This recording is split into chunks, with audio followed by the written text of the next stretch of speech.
When Marcus Hale boarded Flight 2847 clutching his daughter's hand and his life savings, he had no idea that saving a stranger's life at 37,000 feet would unlock the miracle his dying child desperately needed. What happened next defied all odds and proved that sometimes the people we rescue become our salvation. Welcome to a story that will restore your faith in destiny. I'm sharing this incredible true account of how one father's courage in the sky changed everything. Stay with me until the very end. You won't believe how this unfolds. And please comment with your city so I can see how far this story travels across the world. The harsh fluorescent lights of Terminal C cast an unforgiving glow across Marcus Hale's weathered face as he knelt before his 8-year-old daughter, adjusting the small oxygen cannula beneath her nose with the practiced gentleness of someone who had done this 1,000 times before. Lily's pale lips curved into a brave smile that broke his heart anew, the same smile her mother had worn during those final days when courage was all they had left. "Ready for our adventure, sweetheart?" Marcus whispered, his calloused paramedic hands trembling slightly as he smoothed her dark hair. The irony wasn't lost on him. He'd spent 15 years saving lives, yet he couldn't save the one that mattered most. "Will the doctors in New York really fix my heart, Daddy?" Lily's voice carried that particular breathless quality that had become increasingly prominent over the past months. Each word a reminder of time slipping away like sand through his fingers. Marcus swallowed hard, forcing confidence into his voice. "They're going to try their absolute best, baby girl. That's all we can ask for." But as they walked toward Gate 17, Marcus felt the weight of the envelope in his jacket pocket, $15,000 in cash, representing every penny from his late wife's life insurance, his savings account, and the sale of Sarah's wedding ring. It was everything he owned in the world, and it wasn't nearly enough. Not for the $180,000 surgery that Dr. Martinez had quoted, not for the experimental procedure that represented Lily's only chance at seeing her 9th birthday. The boarding announcement crackled over the intercom, and Marcus lifted Lily into his arms, feeling how light she'd become, how fragile. Other passengers rushed past them with their mundane concerns, missed meetings, vacation delays, connecting flights. None of them carried the crushing weight of a parent watching their child fade away day by agonizing day. Flight 22847 to New York LaGuardia now boarding all passengers. As they approached the gate, Marcus caught sight of the first-class passengers already settling into their spacious seats. Through the small window, he glimpsed a woman in an expensive navy suit, her silver hair pulled back in an elegant chignon, her fingers dancing across a tablet screen, with the efficiency of someone accustomed to making million-dollar decisions before breakfast. She looked untouchable, existing in a world so far removed from his reality that they might as well have been different species. Victoria Sterling barely glanced up as the economy passengers filed past her seat. She was deep in negotiations for a hospital acquisition in Chicago, her voice low and measured as she spoke into her Bluetooth earpiece. "Tell them we'll go to 8.5, but that's final. If they can't accept those terms, we'll look elsewhere." She ended the call and leaned back in her leather seat, allowing herself a moment of satisfaction. Sterling Healthcare Corporation had grown from a single clinic to a nationwide network under her leadership, built on the foundation of her relentless drive and an intimate understanding of both medicine and loss. She'd learned long ago that sentiment was a luxury she couldn't afford in business yet. Lately, she'd been haunted by dreams of a hospital room that smelled of disinfectant and false hope. In seat 23C, Marcus was helping Lily buckle her seatbelt when she suddenly gripped his arm. "Daddy, I can't breathe very well." His trained eyes immediately assessed her condition. Pale skin with a slight blue tinge around her lips, rapid, shallow breathing, the telltale signs of her condition worsening. He reached for the small, portable oxygen concentrator he'd managed to borrow from his ambulance company, praying it would be enough for the 4-hour flight. "Just relax, sweetheart. Remember what we practiced, in through your nose, nice and slow." Lily nodded, her small chest rising and falling with deliberate effort. The passenger beside them, an elderly businessman, glanced over with concern but said nothing. The unspoken etiquette of air travel maintaining the illusion of privacy in their cramped quarters. As the plane pushed back from the gate, Marcus closed his eyes and allowed himself to remember the conversation that had led them here. Dr. Martinez's office with its cheerful pediatric decorations that seemed to mock the gravity of their situation. "Her heart is failing faster than we anticipated," the cardiologist had said, his kind eyes filled with regret. "The valve replacement can't wait much longer. I've been in contact with Dr. Chen at Mount Sinai. She's pioneered a new technique that could give Lily a normal life, but it's not covered by insurance." Marcus had finished, the familiar weight of medical debt settling on his shoulders like a lead blanket. "There are payment plans, assistance programs. Doctor, I've already tried everything. My wife and we went through this dance before. The bureaucracy, the forms, the appeals that lead nowhere, while the patient gets sicker." Marcus had looked through the window at Lily in the waiting room, coloring in a book with fierce concentration. "How long does she have without the surgery?" Dr. Martinez had been quiet for a long moment. "Maybe 6 months. Possibly less." Now, as Flight 22847 climbed toward its cruising altitude, Marcus gripped Lily's hand and whispered a prayer to whatever force might be listening. He'd never been particularly religious. His faith had been tested too severely by Sarah's cancer battle, but desperation had a way of making believers out of skeptics. "Ladies and gentlemen, this is Captain Rodriguez. We've reached our cruising altitude of 37,000 feet. Flight attendants, you're now free to begin service." The familiar routine of air travel began around them, overhead, bins clicking open, laptops emerging, the soft ding of call buttons as passengers settled in for the long haul to New York. Marcus had brought coloring books and games for Lily, anything to distract her from the discomfort of flying with a compromised cardiovascular system.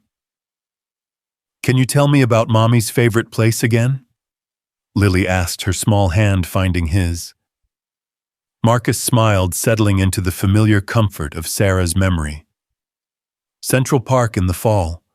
She used to say the leaves looked like pieces of sunshine that fell from heaven." He paused, remembering how Sarah's eyes would light up when she talked about their brief honeymoon in New York, when the future had stretched before them like an endless ribbon of possibility. "When I get better, can we go see the leaves?" "Absolutely, baby girl. We'll collect the prettiest ones and press them in a book just like Mommy used to do." Lily smiled and returned to her coloring book, carefully shading in a heart art with red crayon. Marcus watched her work, marveling at her resilience, her unwavering belief that everything would turn out fine. Children possessed an innate optimism that adults lost somewhere along the way, worn down by reality's relentless assault on hope. 3 hours into the flight, as the cabin lights dimmed and most passengers dozed or lost themselves in entertainment, Marcus noticed the woman in first class standing abruptly. Victoria Sterling had been reviewing quarterly reports when a sudden crushing pain had shot through her chest, radiating down her left arm with the unmistakable signature of cardiac distress. She gripped the back of her seat, her breath coming in short gasps as the documents scattered across the floor. Her first thought was absurdly practical. She had a board meeting in the morning, a merger that depended on her presence. Her second thought was of a hospital room from 20 years ago and a boy who would never grow up to disappoint or surprise her. "Ma'am, are you all right?" The flight attendant approached with the practiced concern of someone trained to handle in-flight emergencies, but Victoria could see the uncertainty in her eyes.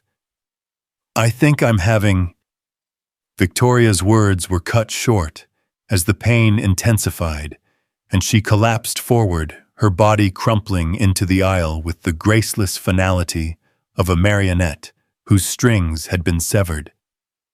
The first scream came from the passenger behind her. Then another. Within seconds, the cabin erupted into controlled chaos as flight attendants rushed forward and the captain's voice crackled over the intercom. "We have a medical emergency. If there are any medical professionals on board, please identify yourselves immediately." Marcus felt Lily's hand tighten in his as the commotion reached their section. His paramedic instincts kicked in before his conscious mind could object, 15 years of emergency response overriding his exhaustion and worry. "Stay right here, sweetheart. Daddy has to help someone." "But what if you don't come back?" Lily's eyes were wide with fear, her small face pale against the blue airline blanket. Marcus cupped her face gently. "I will always come back to you, always. Mrs. Patterson here will watch you, won't you?" The elderly woman across the aisle nodded immediately. "Of course, dear. You go help." Marcus made his way forward through the narrow aisle, his emergency training automatically cataloging details: the woman's position, her breathing pattern, the color of her skin. She was unconscious, but still breathing, her expensive jewelry catching the overhead lights as her chest rose and fell in an irregular rhythm. "I'm a paramedic," he announced to the flight attendant. "How long has she been down?" "Maybe 2 minutes. She just collapsed suddenly." Marcus knelt beside Victoria, his hands moving with practiced efficiency as he checked her pulse and airways. Her heart rate was rapid and irregular, her skin clammy with perspiration. Classic signs of cardiac event, but something felt different. This wasn't the typical presentation he'd seen hundreds of times in the back of ambulances. "Ma'am, can you hear me? I'm Marcus. I'm a paramedic. You're on flight 2847 and you've had some kind of episode." Victoria's eyes fluttered open, unfocused and confused. "My chest. I can't. My son." "Try to stay calm. Your heart is having some irregularities, but you're breathing well. That's good." Marcus placed his hand gently on her shoulder, noting the thin surgical scar visible at her neckline. "Have you had heart surgery before?" "Cancer. Years ago. They said the treatment might affect." Victoria's voice faded as another wave of pain crossed her features. Marcus felt a chill of recognition. Sarah had undergone similar treatments, and the oncologists had warned them about potential cardiac complications from chemotherapy. He'd seen it in other patients too, the cruel irony of surviving cancer only to face heart problems years later. "I need to get her stabilized," Marcus told the flight attendant. "Do you have oxygen on board aspirin?" As he worked to stabilize Victoria, Marcus noticed details that seemed strangely familiar. The way she gripped his hand during the worst of the pain, the small crescent-shaped scar on her wrist that looked identical to one Sarah had carried. But it was when Victoria looked directly at him, her gray eyes focusing with sudden clarity, that he felt the strangest sensation of recognition. "You're going to be fine," he assured her, checking her pulse again. "The irregularity is stabilizing. Just keep breathing slowly." Victoria studied his face with an intensity that made him uncomfortable. "You have kind eyes," she whispered, like someone I once knew. "Just rest. We'll be landing soon." But Victoria's gaze shifted past him toward the economy section, where Lily sat with her oxygen cannula and worried expression. Something flickered in Victoria's eyes, surprise perhaps, or recognition. "Is that your daughter?" Marcus turned to see Lily straining against her seatbelt, trying to see what was happening. The sight of her pale face and the medical equipment made his chest tight with familiar anxiety. "Yes. She's not well. We're flying to New York for treatment." Victoria was quiet for a moment, her breathing slowly returning to normal as Marcus's intervention took effect. "What's wrong with her?" "Heart valve defect. She needs surgery that we can't afford." The words came out before Marcus could stop them. Raw honesty born from exhaustion and stress. Something shifted in Victoria's expression, a flicker of pain that had nothing to do with her cardiac episode. "How old is she?" 8. Victoria closed her eyes, and Marcus saw tears slip down her cheeks. "I had a son who was 8 once, before the cancer took him." The confession hung in the recycled air between them, heavy with implications Marcus couldn't yet understand. He continued monitoring her vital signs, but part of his mind was cataloging coincidences that felt too significant to be random: her surgical scars, her reaction to Lily, the way she'd mentioned cancer and cardiac complications. "What was his name?" Marcus found himself asking. "David. David Sterling." Victoria's voice broke on the name. "He loved airplanes, always wanted to be a pilot when he grew up." As Victoria's condition continued to stabilize, Marcus felt the familiar satisfaction of a life saved, a crisis averted. But something about this encounter felt different, charged with a significance he couldn't name. When Victoria gripped his hand one final time, before the flight attendants helped her back to her seat, her eyes held a weight of purpose that spoke to promises yet to be made. "Thank you," she whispered. "You saved my life tonight." Just doing what I was trained to do. But as Marcus made his way back to Lily, he caught Victoria's eyes one more time, and in that moment he saw something that made his breath catch, a look of someone who had just realized that fate had placed exactly the right person in exactly the right place at exactly the right time. Lily threw her arms around him as he settled back into his seat, her relief palpable. "You came back. I promised I would." Marcus held her close, breathing in the scent of her hair, feeling her fragile heartbeat against his chest. "I'll always come back to you." As Flight 22847 began its descent toward LaGuardia, Marcus stared out the small window at the lights of New York spreading below them like fallen stars. He had no way of knowing that the woman whose life he'd just saved held the power to save Lily's life in return. He couldn't know that Victoria Sterling had spent the remainder of the flight making phone calls that would change everything, or that the tears on her cheeks weren't just from pain, but from the overwhelming realization that sometimes the universe offered second chances in the most unexpected ways. All Marcus knew was that they had made it to New York, and tomorrow would bring them one step closer to either a miracle or heartbreak.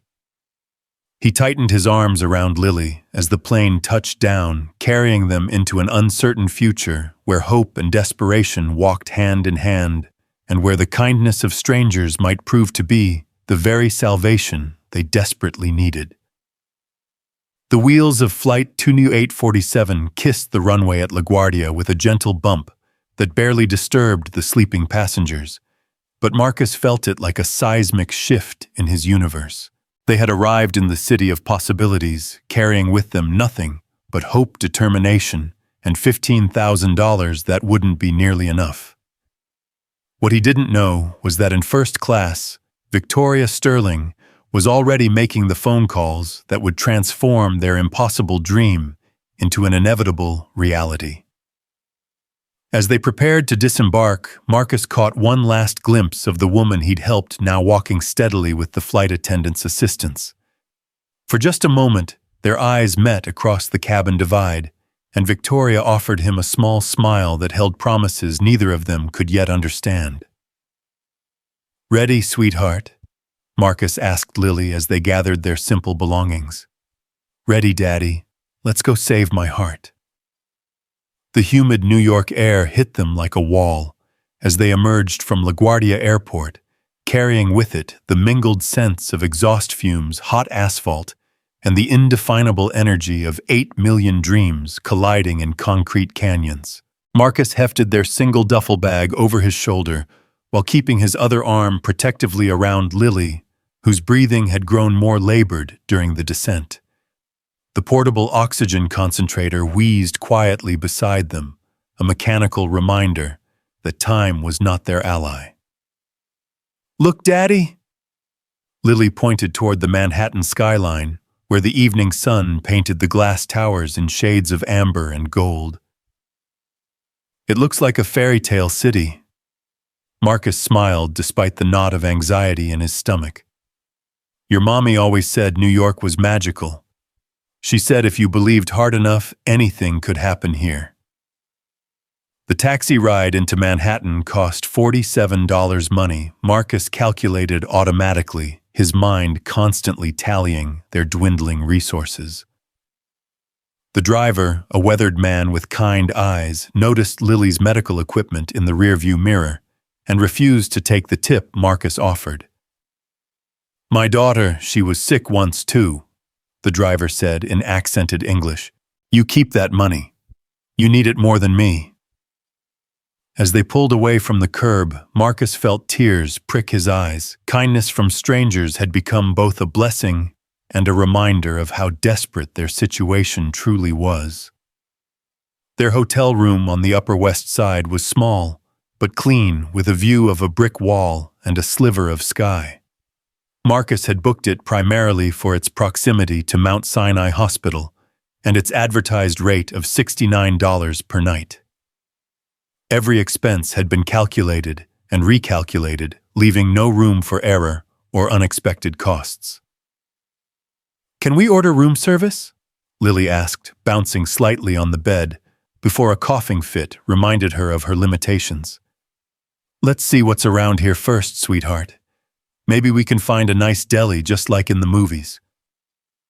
They ventured out into the neighborhood as the sun began to set, painting the narrow streets in long shadows. Marcus found a small corner deli where the owner, an elderly Jewish man named Sol, took one look at Lily's pale complexion and insisted on adding extra pickles to her sandwich at no charge. "You remind me of my granddaughter," Sol told Lily as he carefully wrapped their order. "She loves pickles too. What brings you to our neighborhood? Daddy's going to find doctors to fix my heart," Lily replied with the matter-of-fact honesty of childhood. Sol's expression softened, and when Marcus reached for his wallet, the old man waved him away. "On the house tonight. Sometimes the city takes care of its own." Back in their hotel room as Lily colored while eating her sandwich, Marcus spread out the medical paperwork Dr. Martinez had provided. The appointment with Dr. Chen wasn't until tomorrow afternoon, but he found himself reading and rereading the clinical notes as if familiarity might somehow change the impossible numbers. "Daddy, why do you look so worried all the time?" Marcus glanced up to find Lily watching him with Sarah's perceptive eyes. "I just want to make sure everything goes perfectly tomorrow." "It will. Mommy told me in a dream that she's watching over us." The casual mention of Sarah made Marcus's chest tighten. Lily spoke of her mother often, as if death were merely a temporary separation rather than a permanent goodbye.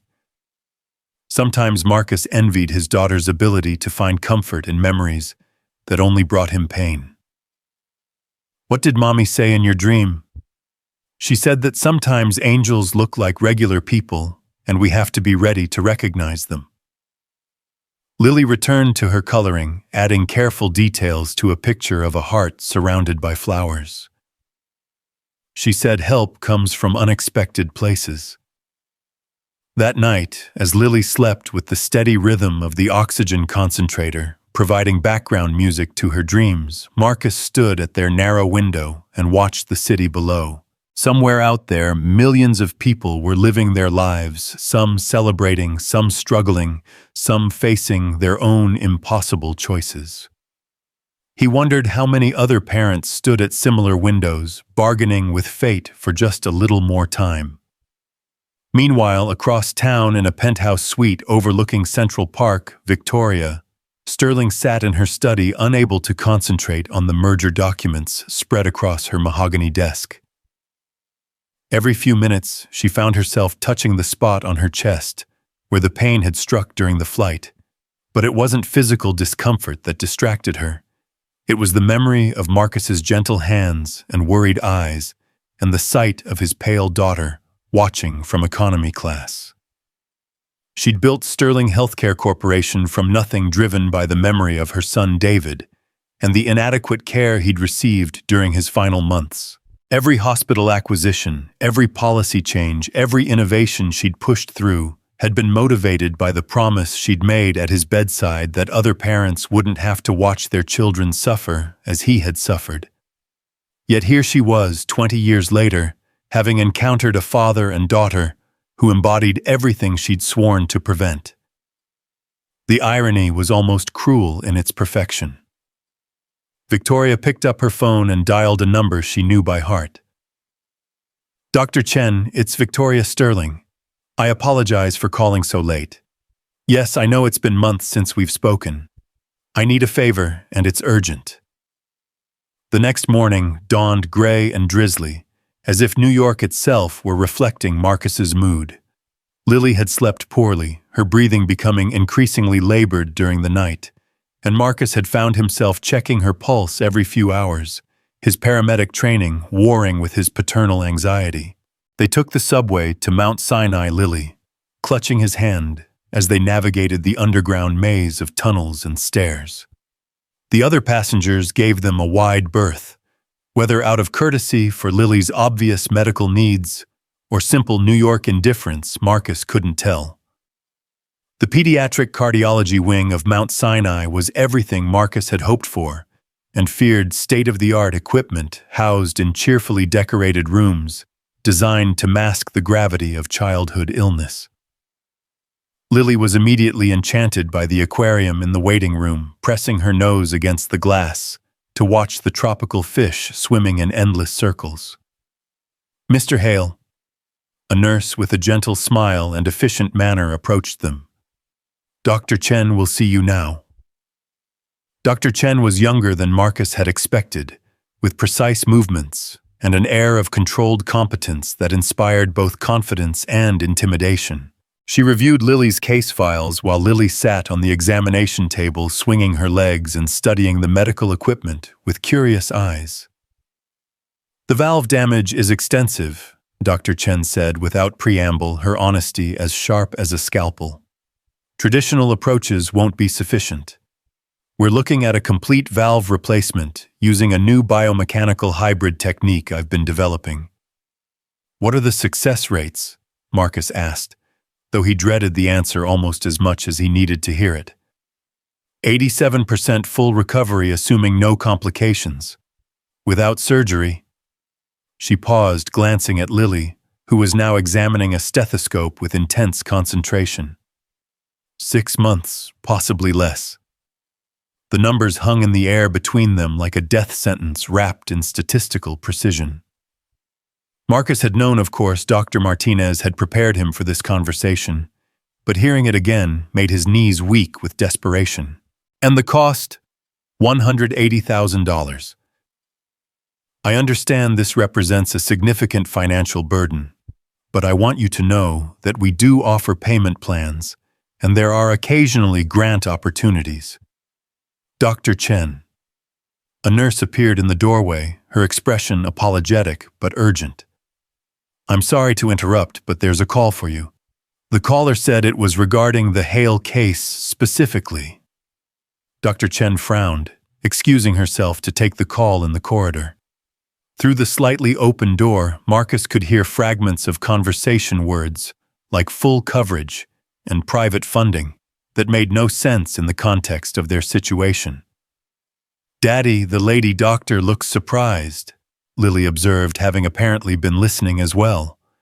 When Dr. Chen returned, her expression had transformed from professional sympathy to carefully controlled astonishment. "Mr. Hale, I have some unexpected news. It appears that a private benefactor has contacted the hospital regarding Lily's case. They've agreed to cover all surgical costs and related expenses." Marcus felt the world tilt sideways. I'm sorry, what? A private donor has established a fund specifically for Lily's treatment. All costs will be covered: surgery, hospital stay, follow-up care, everything. Dr. Chen's voice carried the wonder of someone who had witnessed medical miracles, but still found them surprising. But who? Why would someone? Marcus struggled to process the information, his mind cycling through possibilities and finding none that made sense. The donor wishes to remain anonymous for now, but they were quite specific that this covered all expenses related to Lily's care. Mr. Hale, your daughter can have the surgery. Lily looked between the adults, sensing the gravity of the moment, without fully understanding its implications. Does this mean the doctors can fix my heart now? Marcus knelt beside the examination table, taking her small hands in his. Yes, sweetheart. Someone very kind has made it possible for you to have the surgery. Like an angel in disguise. Something like that. Dr. Chen scheduled the surgery for the following week, explaining that she wanted to run additional tests and ensure Lily was as stable as possible before the procedure. As they left the hospital, Marcus felt as though he were walking in someone else's dream. The impossible had somehow come possible, but the why of it eluded him completely.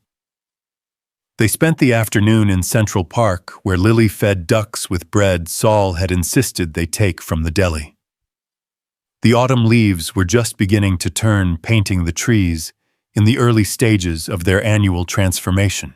Marcus watched his daughter laugh as the ducks squabbled over breadcrumbs, and for the first time in months, he allowed himself to believe she might see another spring.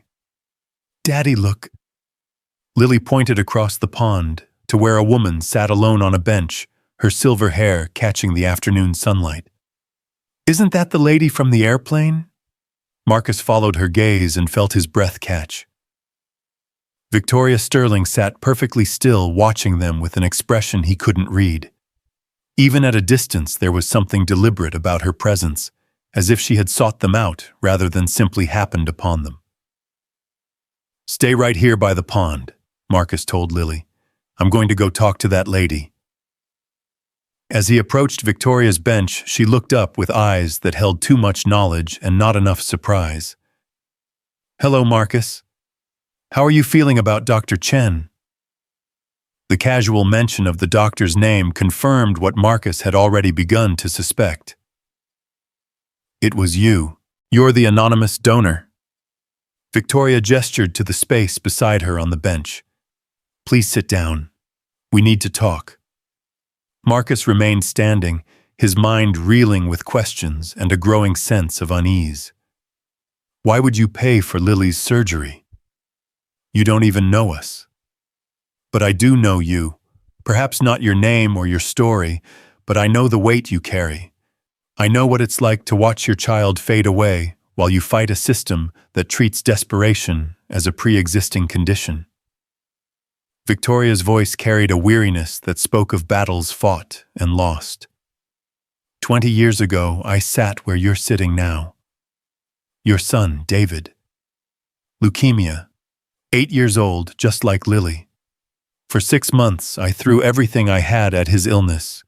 The best doctors, experimental treatments so expensive, they nearly bankrupted me even though I was already successful. Victoria's hands clenched in her lap. Money couldn't save him, but it bought him time. Time to tell me he loved me one more time. Time for one last Christmas morning. Time for things that are priceless, but cost everything. Marcus sank onto the bench beside her, the weight of her story settling over him like a shroud. I'm sorry, I can't imagine. The worst part wasn't losing him. The worst part was the mother I met in the hospital cafeteria whose son had the same disease, the same treatment options, but whose insurance wouldn't cover the experimental therapy. I watched her boy die 2 weeks before David did, knowing that money, just money, was the only difference between them. Across the pond, Lily had discovered a family of geese and was attempting to conduct a serious conversation with the largest one her animated gestures, making both her oxygen tubes and her determination visible. That's when I decided to build Sterling Healthcare, Victoria continued. Every hospital we acquire, every policy we change, every innovation we fund, it's all in service of making sure no parent faces what that mother faced. What I faced. What you're facing. But Lily's surgery is covered now. Why are you telling me this? Victoria turned to look at him directly, and Marcus saw something in her eyes that made his chest tighten, a recognition that went deeper than their brief encounter on the airplane. Because there's something else you need to know. Something about your wife. The mention of Sarah made Marcus's world suddenly feel unsteady. What about Sarah? 20 years ago, during David's final weeks, there was a nurse in the pediatric oncology ward. She worked the night shift, and she had this way of making the hardest hours bearable. She would sit with the children who couldn't sleep, tell them stories, hold their hands, when the treatments became too frightening. Marcus felt his pulse quicken. Sarah worked nights in pediatric oncology before she became a school nurse. David talked about her constantly. Nurse Sarah, he called her. She had this little ritual whenever a child was scared before a procedure. She would draw a tiny heart on their hand with a washable marker. She told them it was her heart keeping them company so they wouldn't be alone. The memory hit Marcus like a physical blow. Sarah had continued that ritual throughout her career, drawing little hearts on the hands of frightened children, whether in the hospital or at school. Even during her own cancer treatment, she'd drawn hearts on her fellow patients' hands, sharing courage she didn't feel.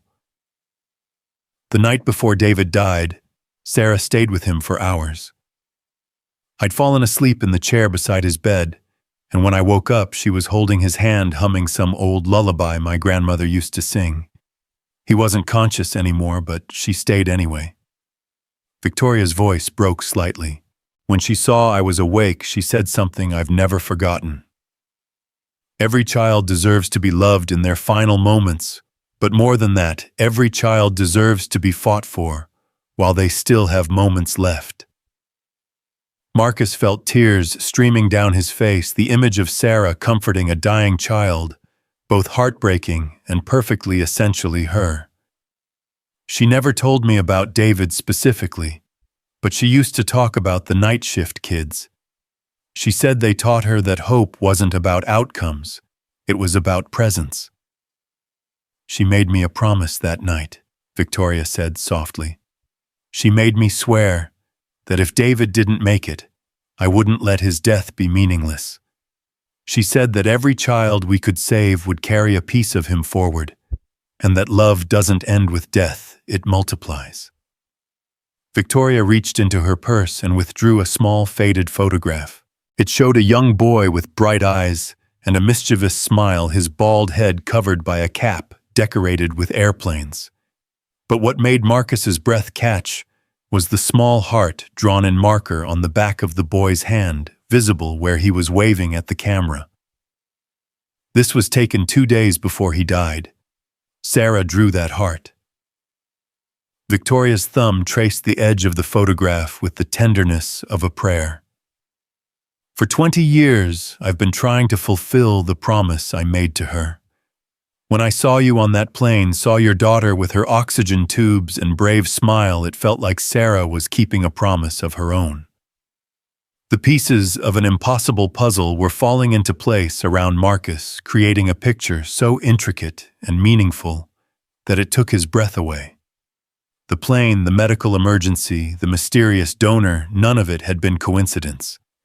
It had been Sarah somehow still keeping her promise to fight for every child while they still had moments left. She told me something else that night. Victoria continued, her voice barely above a whisper. She said that sometimes the people we save end up saving us in return, and that love has a way of finding itself across impossible distances. I didn't understand what she meant then. And now? Now I think she was preparing me to recognize you when the time came. You saved my life on that plane, Marcus. But more than that, you reminded me why I've been fighting all these years. Sarah's promise, David's memory, they led me to you and Lily. Across the pond, Lily had apparently concluded her negotiations with the geese and was now attempting to teach them a clapping game, her laughter carrying across the water like music. Victoria watched her with an expression of wonder mixed with grief, seeing perhaps her own son in Lily's determined joy. The surgery will save her life, Victoria said, but I want you to know that this isn't charity. This is a debt 20 years in the making, paid forward by a nurse who believed that every child deserved to be fought for. Marcus wiped his eyes, struggling to find words adequate to the moment. Sarah would have wanted me to save you on that plane regardless of any connection between us. I know. That's exactly why I knew you were the right person to help, and why Lily is the right child to save. Victoria stood smoothing her skirt, with hands that trembled slightly. The surgery is scheduled for Tuesday. Dr. Chen is the best pediatric cardiac surgeon in the country, and Lily will receive every possible advantage medical science can provide. How can I ever repay you? Victoria smiled, and for the first time since Marcus had met her, the expression reached her eyes. By letting Lily grow up to be the woman her mother would have been proud of. By teaching her that love doesn't end with death, it multiplies. And maybe someday, by helping her understand that sometimes the strangers we encounter carry pieces of the people we've lost, waiting to be recognized. As Victoria walked away, her figure gradually disappearing among the autumn trees, Marcus felt the presence of something larger than coincidence, more purposeful than chance. Sarah's influence stretched across years and circumstances, connecting dots he could never have imagined, weaving a safety net strong enough to catch her daughter when he could no longer hold on alone. "Daddy," Lily called from across the pond. "The geese said they're going to pray for my surgery." Marcus laughed, the sound carrying a joy he'd thought he might never feel again. "Did they really?" "Well, I told them to, and I think they understood because they nodded their heads." Lily skipped toward him, her steps lighter than they'd been in weeks, as if hope itself had become a medicine. "Are you crying happy tears or sad tears?" "Happy tears, sweetheart. Very happy tears." As they walked home through the gathering dusk, Lily's hand secure in his, and her breathing steady with the help of the oxygen concentrator, Marcus felt Sarah's presence as clearly as if she were walking beside them.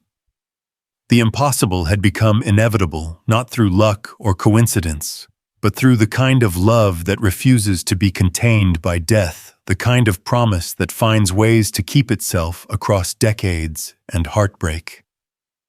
Tuesday was still 5 days away, but for the first time since Dr. Martinez had delivered his devastating diagnosis, Marcus allowed himself to believe that his daughter might live to see her 9th birthday, and her 10th, and all the birthdays that would follow.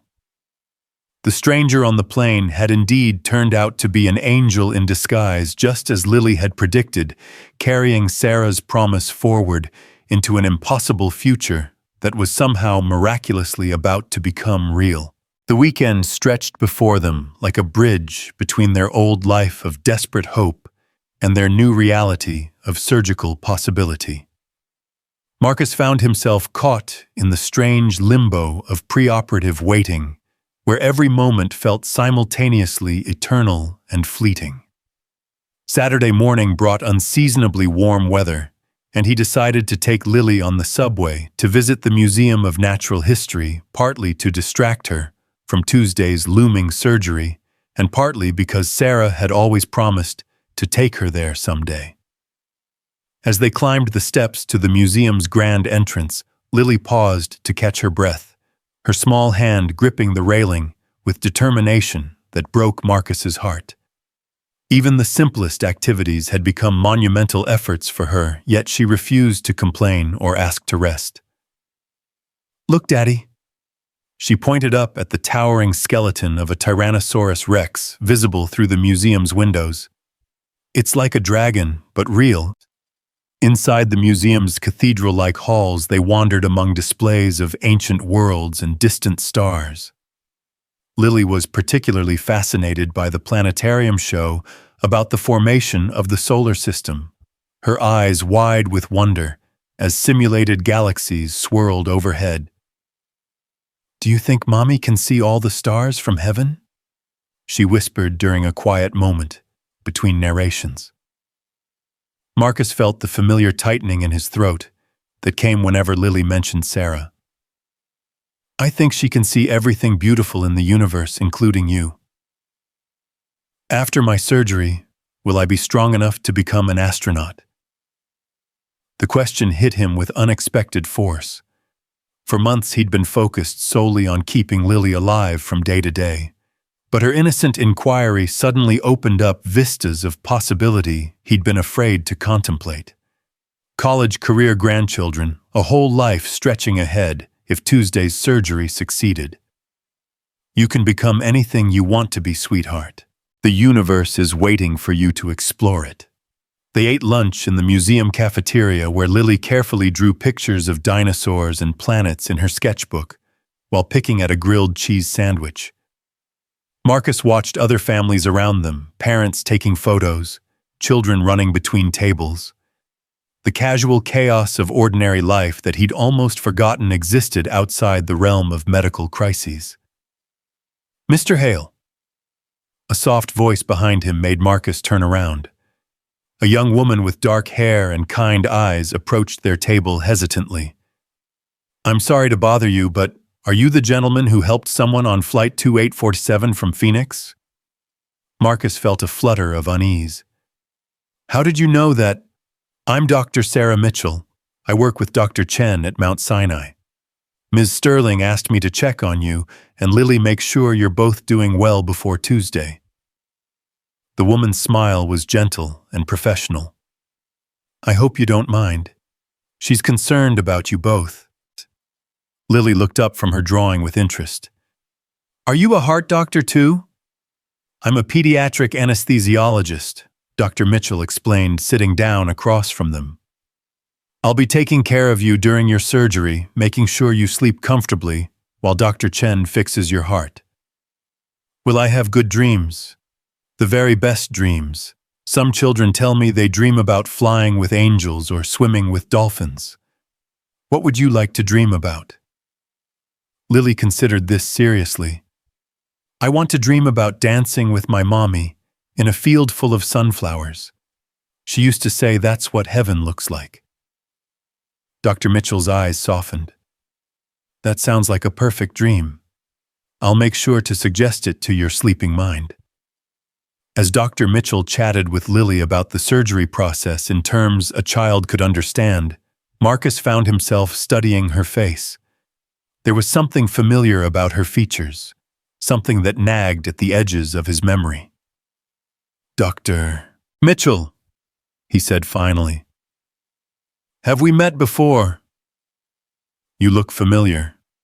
She paused, seeming to weigh her words carefully. "Actually, we have met, though you might not remember. It was about 3 years ago at Phoenix General. You were the paramedic who brought in a car accident victim, a pregnant woman, who was coding in the ambulance." The memory rushed back with startling clarity. It had been one of the worst calls of his career, a young woman about 30 weeks pregnant, whose car had been hit by a drunk driver. She'd gone into cardiac arrest during transport, and Marcus had performed CPR for 12 minutes straight, refusing to give up even when protocol suggested it was hopeless. "You were the resident who met us at the ER," Marcus said slowly. "The woman and her baby, did they make it?" Dr. Mitchell's smile was radiant. "Both survived completely intact. The woman, Jennifer, sent me a Christmas card every year with photos of her daughter. That little girl is now 3 years old and perfectly healthy because you refused to stop fighting." The connection hit Marcus like a physical blow. "You were there that night." I was finishing my residency, and I'll never forget watching you work. Even after the monitors flatlined, even after everyone else was ready to call it, you kept going. You said something that stuck with me. You said that as long as there were people who loved that woman, she deserved every second of effort you could give her. Lily had been listening with the absorbed attention children give to adult conversations they don't fully understand, but sense are important. "Daddy saves people," she said matter-of-factly. "That's what he does." "Yes, he does," Dr. Mitchell agreed. "And now it's our turn to save someone he loves." After Dr. Mitchell left them to continue their museum visit, Marcus felt the weight of interconnection settling around him like a cosmic web. Sarah's colleague from 20 years ago funding Lily's surgery, a doctor whose life he'd touched now caring for his daughter. It was as if the universe were revealing patterns too intricate to be coincidental, too meaningful to be random. That evening, back in their small hotel room, Marcus helped Lily with the preoperative instructions Dr. Chen had provided. No food, after midnight Monday special soap for her morning shower medications to take and avoid. The clinical details of preparing for heart surgery seemed surreal when applied to someone who still slept with a stuffed elephant and believed in fairy godmothers. "Daddy, are you scared about Tuesday?" Lily asked as she settled into bed with her oxygen concentrator humming beside her. Marcus considered lying, offering some platitude about everything being fine, but Sarah had always insisted on honesty with Lily, even when the truth was difficult. "Yes, sweetheart, I am scared. But I'm also hopeful because you're the strongest person I know, and because the doctors taking care of you are the best in the world." "I'm scared too, but also excited. Do you think when they fix my heart, I'll be able to run really fast like other kids?" "I think you'll be able to do anything you set your mind to." Lily was quiet for a moment, her breathing steady in the dim light filtering through their window. "Daddy, do you think Mommy sent that lady on the airplane to help us?" The question hung in the air between them, heavy with implications Marcus was still struggling to process. "What makes you ask that?" "Because in my dream, last night Mommy told me that sometimes she has to work really hard to arrange help for us from heaven. She said angels have to follow rules about how much they can interfere, but sometimes they find creative ways to help anyway." Marcus felt tears prick his eyes. Whether Lily's dreams were genuine spiritual communication or simply the beautiful imagination of a child grappling with loss, they offered comfort he desperately needed. "Your mommy was always good at solving problems in creative ways. She said not to worry about Tuesday because she'll be with me the whole time. She said she's been practicing flying so she can keep up with the doctors." The image of Sarah's spirit soaring through operating rooms made Marcus smile despite his tears. "That sounds exactly like something your mommy would do." Sunday morning brought unexpected visitors. Marcus answered a knock at their hotel door to find Victoria Sterling standing in the hallway, but she wasn't alone. Beside her stood a man in his 40s with graying temples and Sarah's unmistakable green eyes. "Marcus, I'd like you to meet Dr. James Chen. He's Dr. Elena Chen's husband and a cardiologist himself, but more importantly for today, he's also my godson." Marcus felt his world shift slightly as more connections revealed themselves. "Your godson, David's best friend," Victoria explained as they entered the small room. "They were in the same kindergarten class before David got sick. James was with us through much of David's treatment, and afterward," she paused, her voice catching slightly. "Afterward, he decided he wanted to become a doctor who fixed hearts instead of watching them break." Dr. James Chen stepped forward, his handshake firm and warm. "Ms. Sterling has told me about your situation, and I wanted to meet you and Lily before tomorrow's surgery. My wife is exceptional at what she does, but I know having heart surgery can feel overwhelming, especially for families." Lily emerged from the bathroom where she'd been brushing her teeth, her eyes widening at the sight of visitors. "Are you another heart doctor?" "I am, though I usually work with grown-ups instead of brave young ladies like you." Chen knelt down to her level. "I heard you're having surgery tomorrow to fix your heart valve." "Dr. Elena is going to make me better so I can run and play like other kids," Lily said confidently. "And Dr. Sarah is going to make sure I have good dreams about dancing with my mommy." James Chen's expression shifted, a flicker of recognition crossing his features. "Dr. Sarah Mitchell, the anesthesiologist." "You know her too?" Marcus asked. "We trained together at Johns Hopkins. Sarah is one of the most gifted anesthesiologists I've ever worked with." James paused, studying Marcus with new interest. "Small world, isn't it?" Victoria had been unusually quiet during this exchange, but now she spoke up. "Actually, it's not such a small world. It's just that some stories have a way of weaving themselves through multiple lives, creating patterns we don't always see until we step back far enough to view the whole tapestry." She moved to the window, looking out at the bustling street below. 20 years ago, when David was dying, I made a lot of promises to God, to the universe, to anyone who might be listening. I promised that if I couldn't save my son, I would dedicate my life to saving other children. But that wasn't the only promise I made." Marcus felt the room grow still, as if everyone present sensed they were about to hear something significant. "I also promised David in those final moments that I would find a way to create a family again someday. Not to replace what we'd lost, but to honor it by building something new." Victoria turned back to face them. "For 20 years, I've been successful in business. I've saved hospitals, I've funded research, but I've remained alone. I told myself it was by choice, that I was too busy, too focused on my mission." She looked directly at Marcus. "But I think the truth is that I was waiting for the right people to save people who might be willing to let an old woman be part of their story going forward." The implication of her words hung in the air like a bridge waiting to be crossed.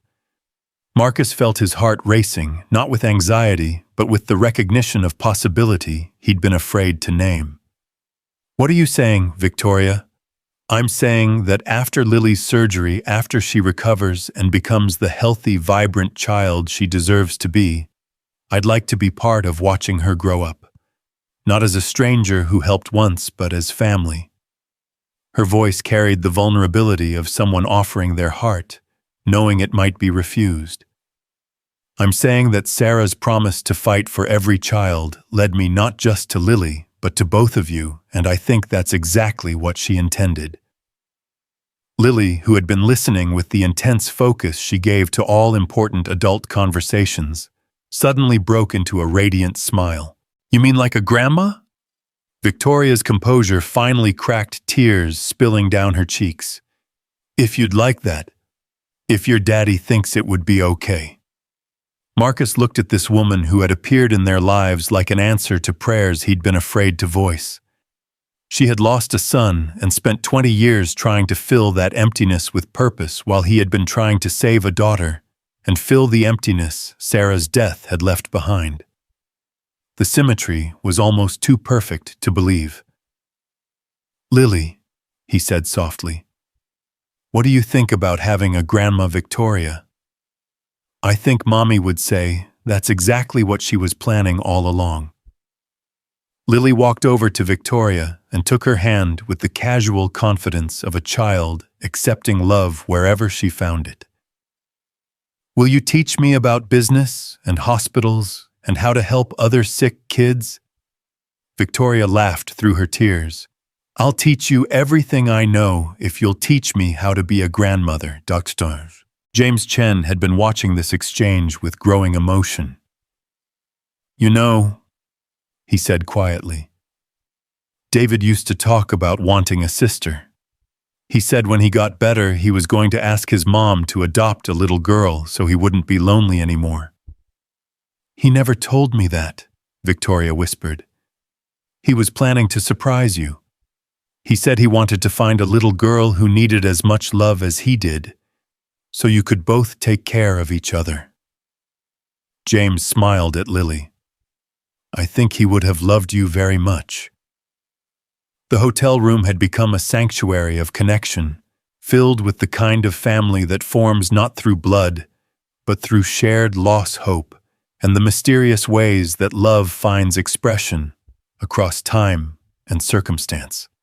Marcus felt Sarah's presence so strongly, he could almost see her standing in the corner with her arms crossed, and that satisfied smile she wore when one of her plans came together perfectly. There's one more thing, Victoria said, reaching into her purse. She withdrew a small velvet box and held it out to Marcus. This was David's. I've been carrying it for 20 years, waiting for the right moment to pass it along. Inside the box was a simple gold chain with a small pendant shaped like an airplane, the metal worn smooth by a child's touch. He was wearing this when he died. He said someday it should go to another brave kid who needed to remember that even when you can't see where you're going, you can still keep flying. Marcus's hands shook as he lifted the necklace. Victoria, I can't. This is too precious. It's not precious if it sits in a drawer, she said firmly. It's only precious if it reminds someone that they're loved and that they're brave enough to face whatever comes next. Lily held very still as Marcus fastened the chain around her neck, the airplane pendant resting just over her heart. It feels warm, she said wonderingly.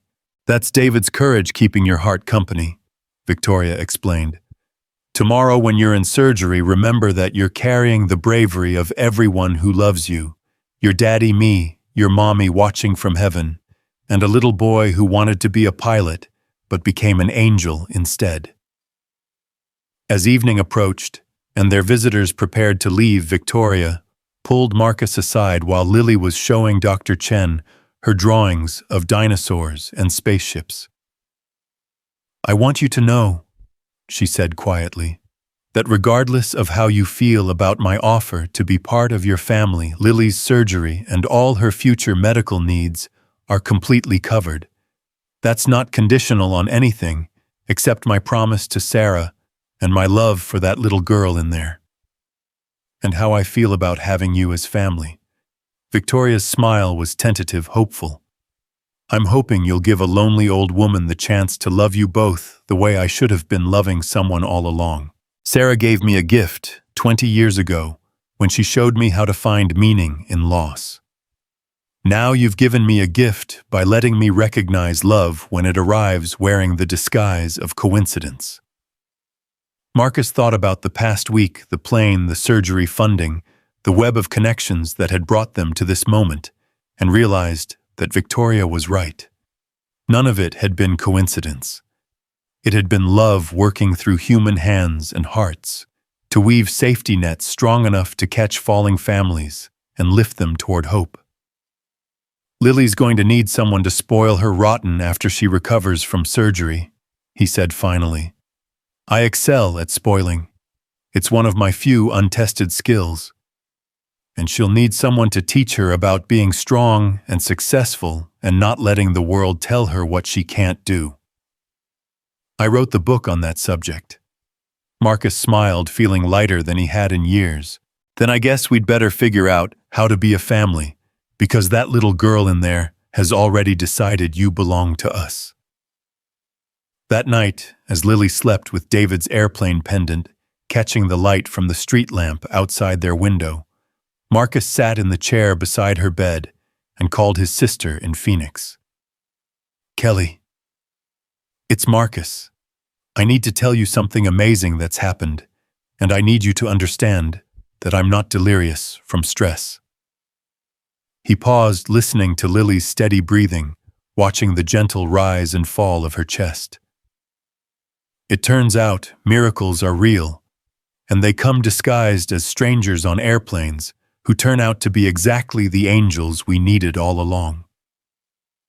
Monday morning arrived with crystalline clarity, the kind of day that makes New York City look like a movie set designed to inspire confidence and possibility. Marcus woke early to find Lily already awake, sitting by the window and watching the city come alive below. "Are you ready for today, sweetheart?" "I dreamed about tomorrow night," she said thoughtfully. "In my dream, I could take really deep breaths, and my heart felt strong, like a drum beating a happy song." They spent the morning completing pre-operative preparations, the special shower with antibacterial soap, the final medications, the careful removal of David's necklace, which would have to wait until after surgery to be returned to its place over Lily's heart. Victoria arrived at noon with a car service to take them to Mount Sinai, her presence calm and reassuring as they navigated the pre-surgical maze of paperwork and procedures. Dr. Elena Chen met them in the pre-operative area, her manner both professional and warmly personal. "How are we feeling today, Lily? Ready to get my heart fixed so I can be strong like my daddy?"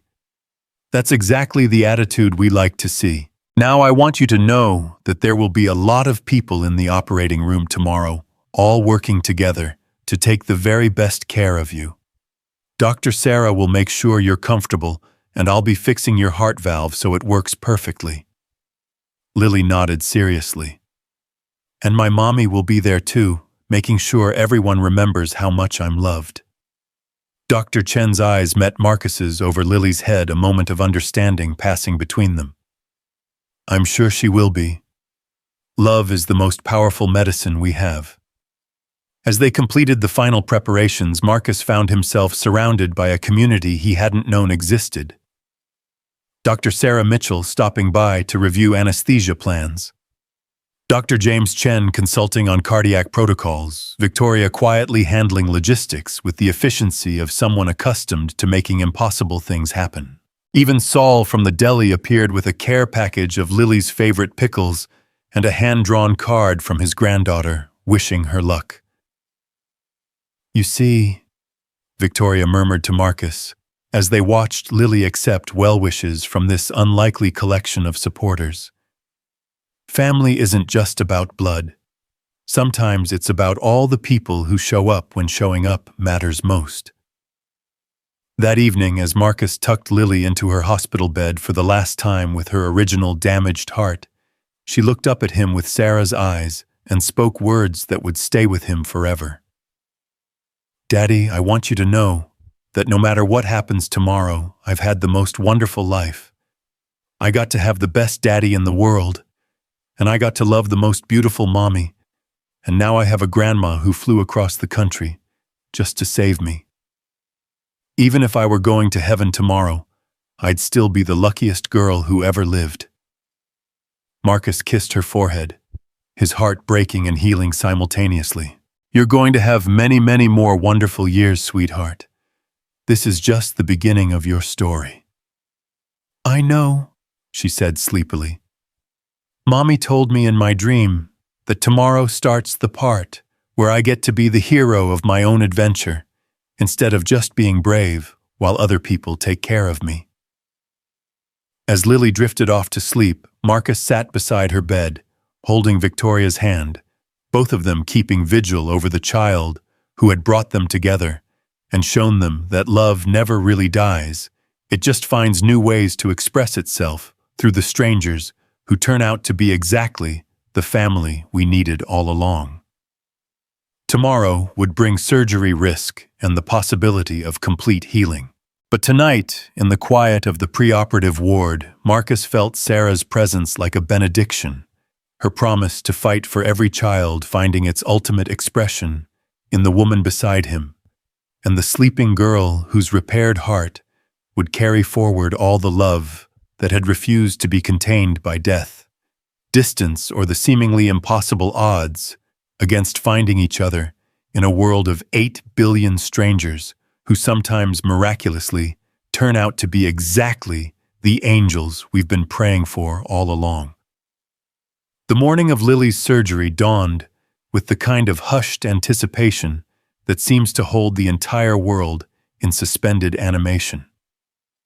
Marcus had barely slept, alternating between watching the steady rise and fall of his daughter's chest and staring out the hospital window at the city awakening below.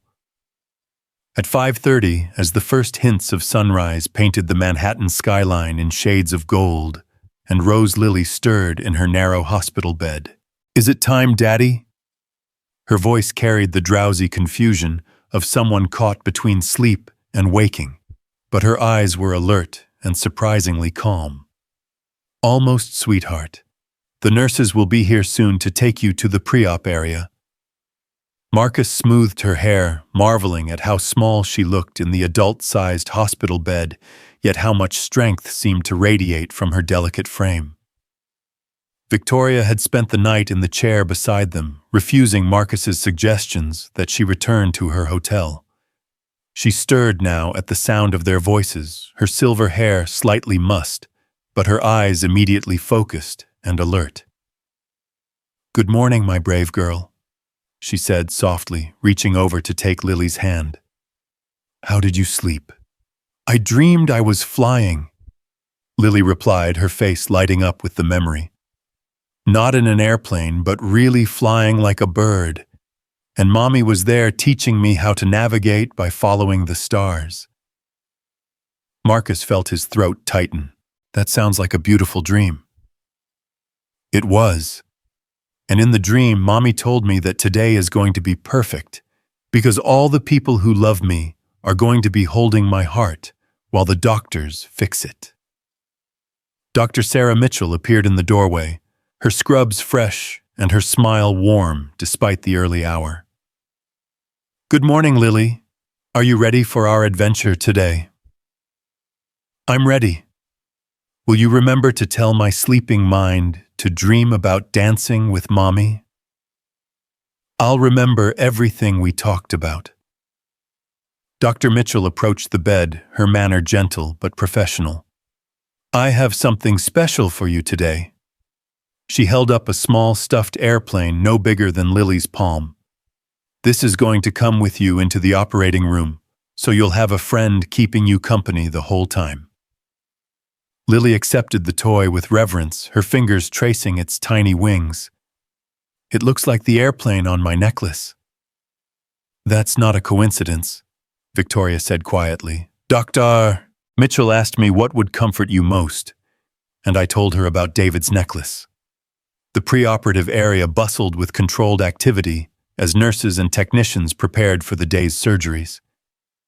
Lily was wheeled into a space separated from the others by cheerful curtains printed with butterflies and rainbows, a small concession to childhood in an environment dominated by medical necessity. Dr. Elena Chen arrived dressed in surgical scrubs, her dark hair pulled back severely, but her eyes warm as she approached Lily's gurney. "How's our patient this morning?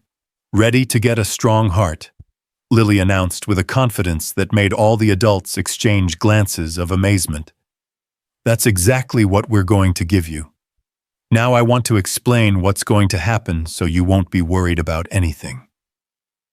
Dr. Chen pulled up a chair, positioning herself at Lily's eye level.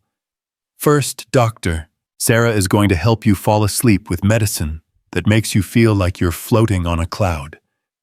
Then, while you're having your beautiful dreams, I'm going to make a small opening in your chest and replace the valve in your heart with a new one that works perfectly. Will it hurt? Not while you're asleep, and we'll make sure you're very comfortable when you wake up. The new valve is made from special materials that will grow with you as you get bigger, so you'll only need to have this surgery once."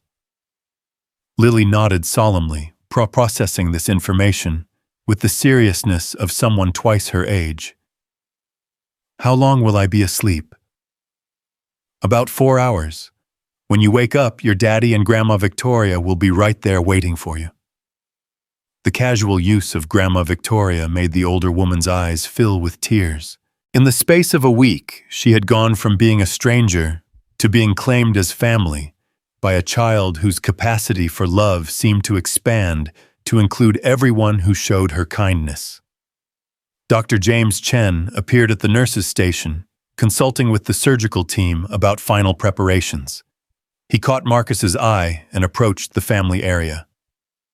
"How are we doing over here?" "Lily's being incredibly brave. Marcus replied, his voice tight with barely controlled emotion. I wanted to let you know that this is going to be a collaborative surgery. Elena will be lead surgeon, but I'll be assisting, and we have the best cardiac team at Mount Sinai working with us today. James paused, his expression growing more personal. I also wanted you to know that David's memory will be in that operating room with us. Every child we save carries a piece of all the children we couldn't save, and their love pushes us to be better than we thought we could be. A nurse appeared with a clipboard and the gentle authority of someone who had guided thousands of families through this moment. It's time for Lily to go back to the OR. Parents can walk with her as far as the surgical doors. Marcus felt his knees go weak. All the preparation, all the hope, all the faith. It all condensed into this moment of letting go, of placing his daughter's life in the hands of others, and trusting that love would be enough to guide them all safely through the next 4 hours. Daddy, don't cry, Lily said, as the gurney began to move. Remember what Mommy used to say. Sometimes letting go is the bravest thing you can do. Victoria walked on one side of the gurney, Marcus on the other, their hands both resting on the white sheet that covered Lily's small form. As they approached the double doors marked "Authorized Personnel Only," the moment of separation loomed like a wall between present and future. I love you more than all the stars in the sky, Marcus whispered, leaning down to kiss Lily's forehead.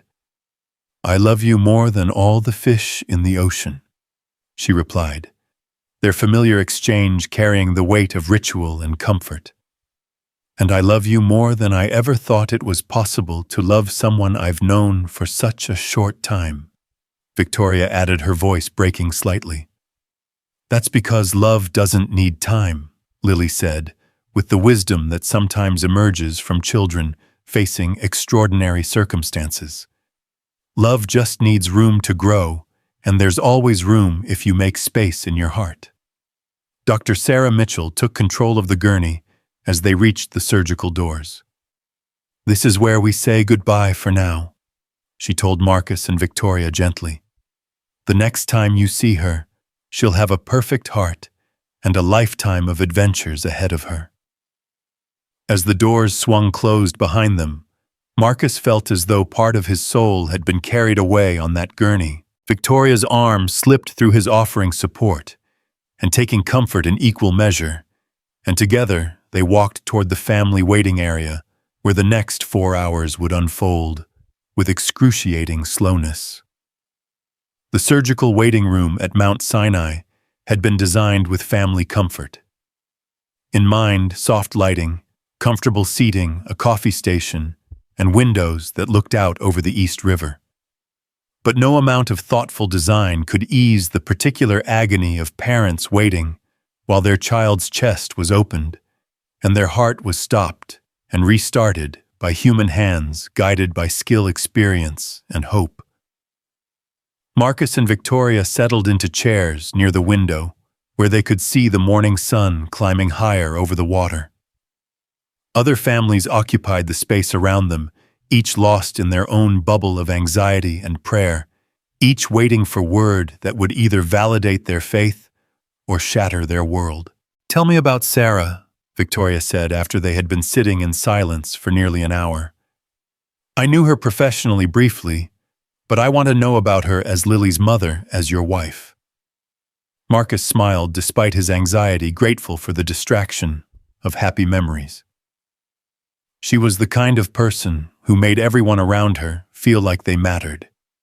When she walked into a room, she didn't just see patients or students or strangers, she saw people who needed something, and she had this uncanny ability to figure out exactly what that something was. Lily has that same quality.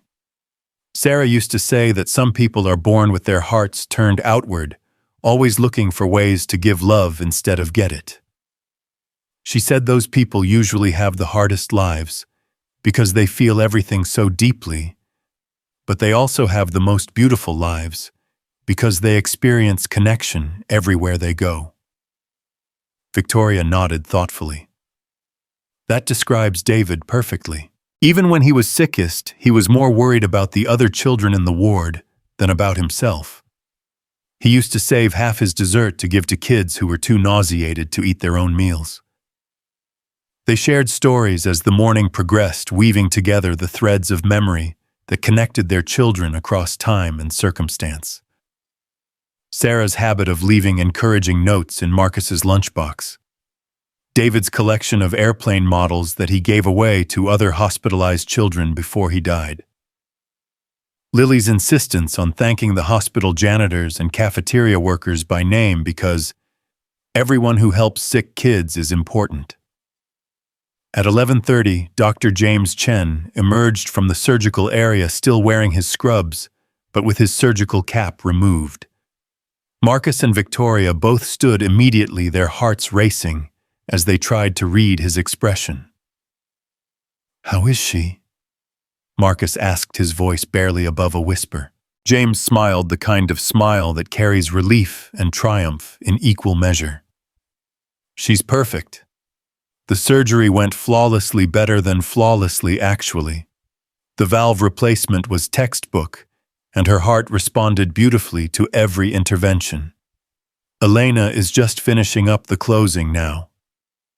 Victoria pressed her hands to her mouth, tears streaming down her cheeks. "Is she going to be okay? Really okay?" "More than okay. Her heart function is already improved from where it was before surgery.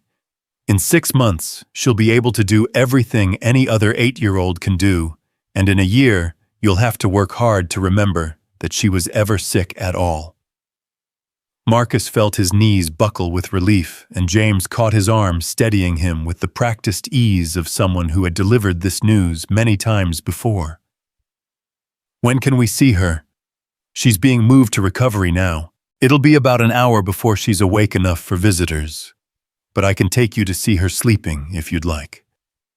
Sometimes parents need to see their child breathing on their own before they can really believe the surgery was successful. They followed James through a maze of corridors to the cardiac recovery unit, where Lily lay in a bed surrounded by monitors that beeped and hummed with reassuring regularity.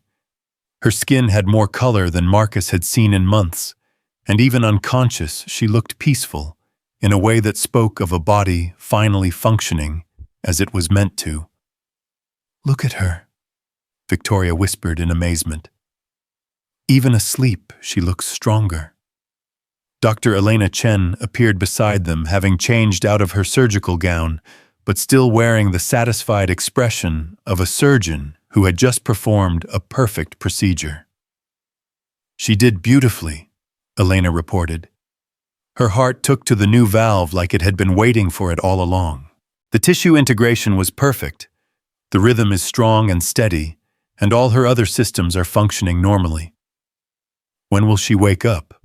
Marcus asked, unable to take his eyes off his daughter's sleeping form. "Dr. Mitchell will start reducing the anesthesia in about 30 minutes. She should be conscious within an hour after that." Elena paused, studying Marcus's face.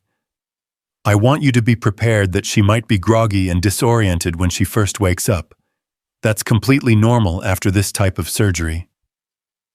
As if summoned by the mention of her name, Dr. Sarah Mitchell joined them at Lily's bedside. "She's been a model patient," she reported with a smile. "Her vital signs have been stable throughout the entire procedure, and she's going to have a very comfortable recovery." "Did she dream about dancing with her mother?" Victoria asked. "I made sure to suggest it, and from her brain activity during the lighter stages of anesthesia, I'd say she's been having very pleasant dreams indeed." They maintained their vigil as the afternoon wore on, watching monitors, observing the gradual changes that indicated Lily's return to consciousness. At 3:15, her eyelids began to flutter, and Marcus leaned forward eagerly. "Lily, sweetheart, can you hear Daddy?" Her eyes opened slowly, unfocused at first, then gradually finding his face. "Daddy." Her voice was hoarse from the breathing tube, but it carried a strength that made his heart soar. "I'm right here, baby girl. The surgery is all over and you did perfectly. Is my heart fixed? Dr. Elena Chen moved into Lily's line of sight. Your heart is absolutely perfect now. Can you feel how much easier it is to breathe? Lily took an experimental deep breath, her eyes widening with wonder. It doesn't hurt, and I can breathe all the way in without getting dizzy. That's your new valve working exactly like it should, Elena explained. You're going to feel better and stronger every day from now on. Victoria appeared on the other side of the bed, her face radiant with joy and relief. Hello, my brave granddaughter. How do you feel? Like I could run a race, Lily said, then paused thoughtfully. Did Mommy visit while I was sleeping? Did you see her in your dreams? Marcus asked. She was there the whole time. She said she got to work with all the doctors to make sure everything went perfectly.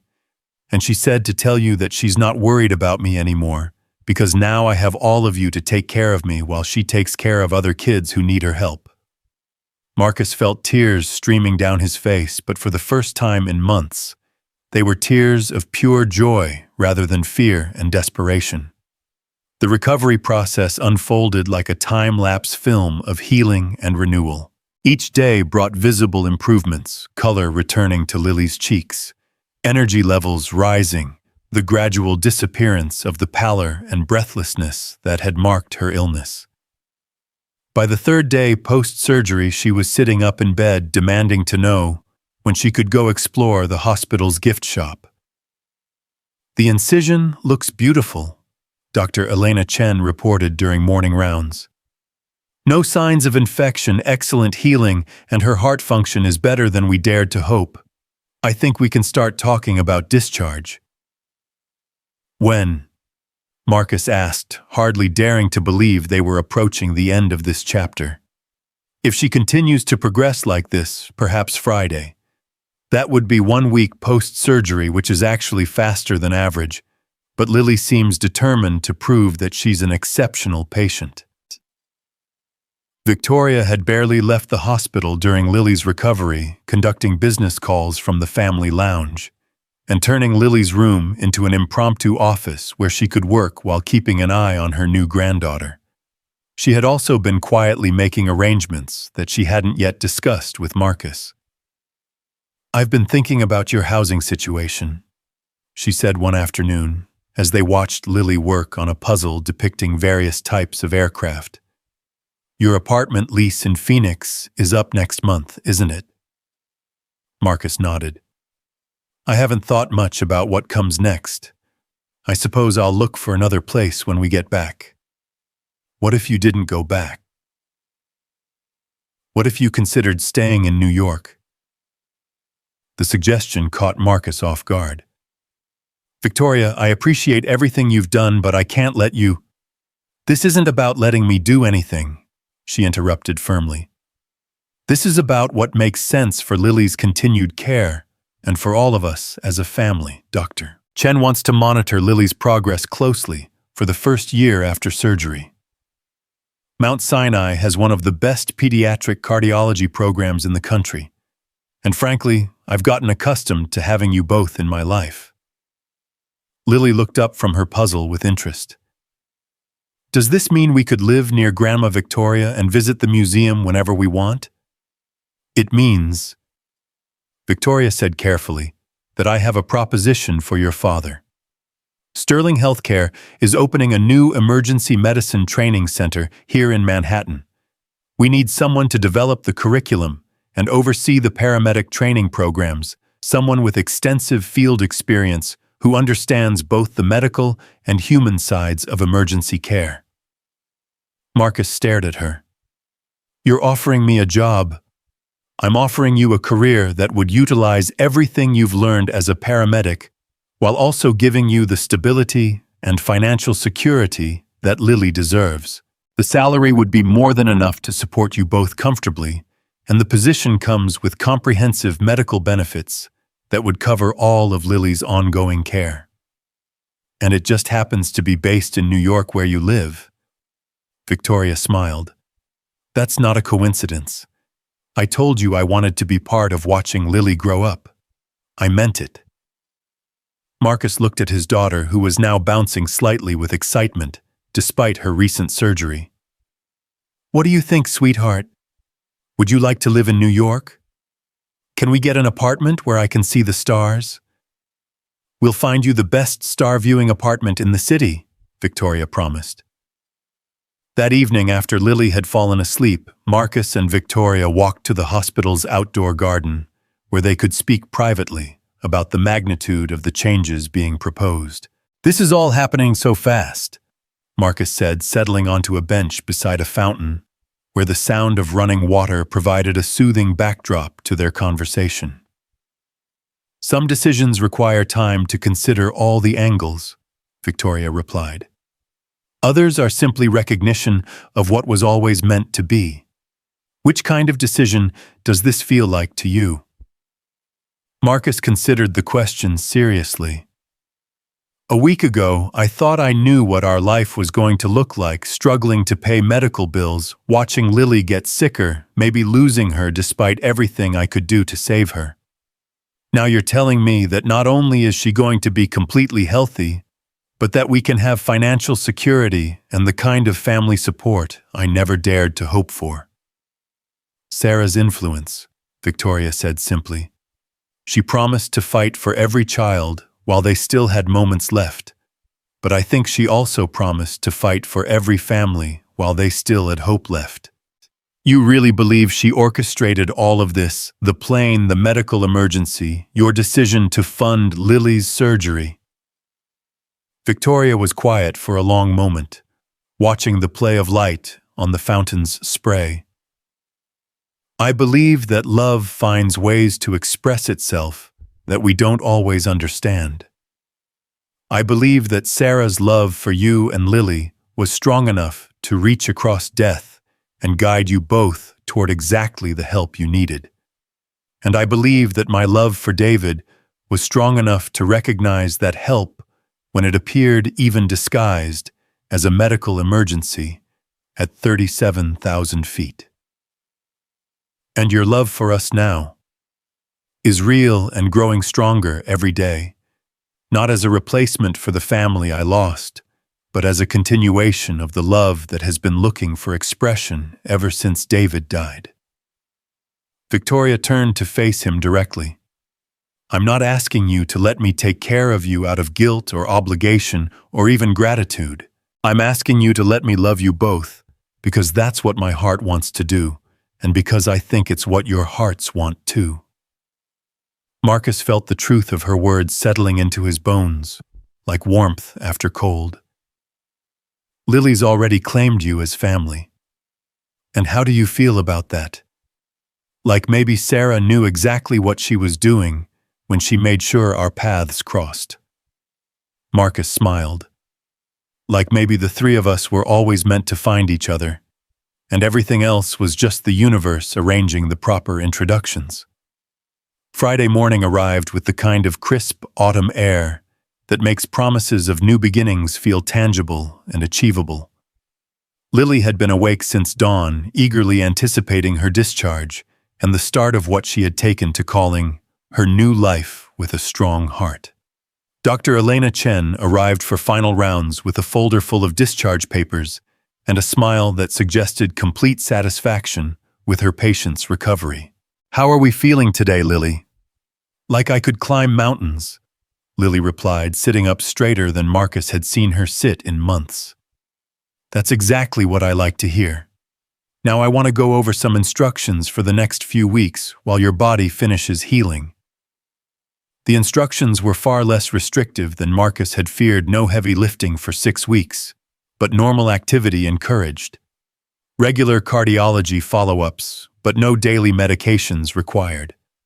A healthy diet and plenty of exercise, with the understanding that Lily's activity tolerance would continue to improve as her heart grew stronger.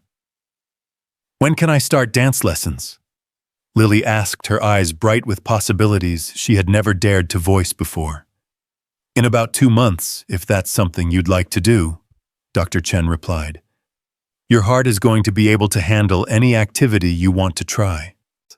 As they prepared to leave the hospital, Marcus felt overwhelmed by the contrast between his emotions a week ago and his feelings now. 7 days earlier, he had walked into Mount Sinai carrying his dying daughter and the desperate hope that medical science might offer a miracle. Now he was leaving with a healthy child and a future that stretched ahead like an open road filled with infinite possibilities. Victoria had arranged for a car service to take them to their hotel, where they would spend the weekend, before making final decisions about their next steps. As they settled into the comfortable seats, Lily between Marcus and Victoria, Marcus realized that they had already become a family, in the truest sense, not because of shared DNA, but because of shared love, shared hope, and shared commitment to caring for each other through whatever lay ahead. "Grandma Victoria," Lily said as they drove through Central Park, where the leaves were now displaying their full autumn glory. "Will you tell me more stories about David? I want to know about my angel brother." Victoria's eyes filled with tears, but her smile was radiant. "I'll tell you everything I remember about him, and maybe you can tell me what he says when you see him in your dreams." "He says he's happy we found each other, and he says Mommy is teaching him how to be a really good guardian angel, so he can help take care of other kids whose hearts need fixing." Marcus reached over to take Victoria's hand, completing the circle of connection that had formed around his daughter. Through the car window, he could see the city that had become their salvation spreading out around them, millions of people living their lives, pursuing their dreams, facing their challenges, often of them unaware that somewhere in their midst, a small miracle of love and healing had just taken place. As they pulled up to their hotel, Marcus felt Sarah's presence one more time, not as a haunting echo of loss, but as a gentle benediction of approval.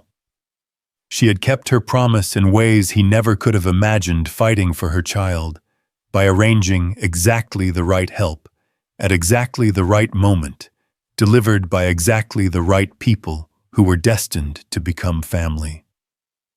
The future stretched ahead of them now, bright with promise and rich with the kind of love that transforms strangers into guardian angels and coincidences into destiny.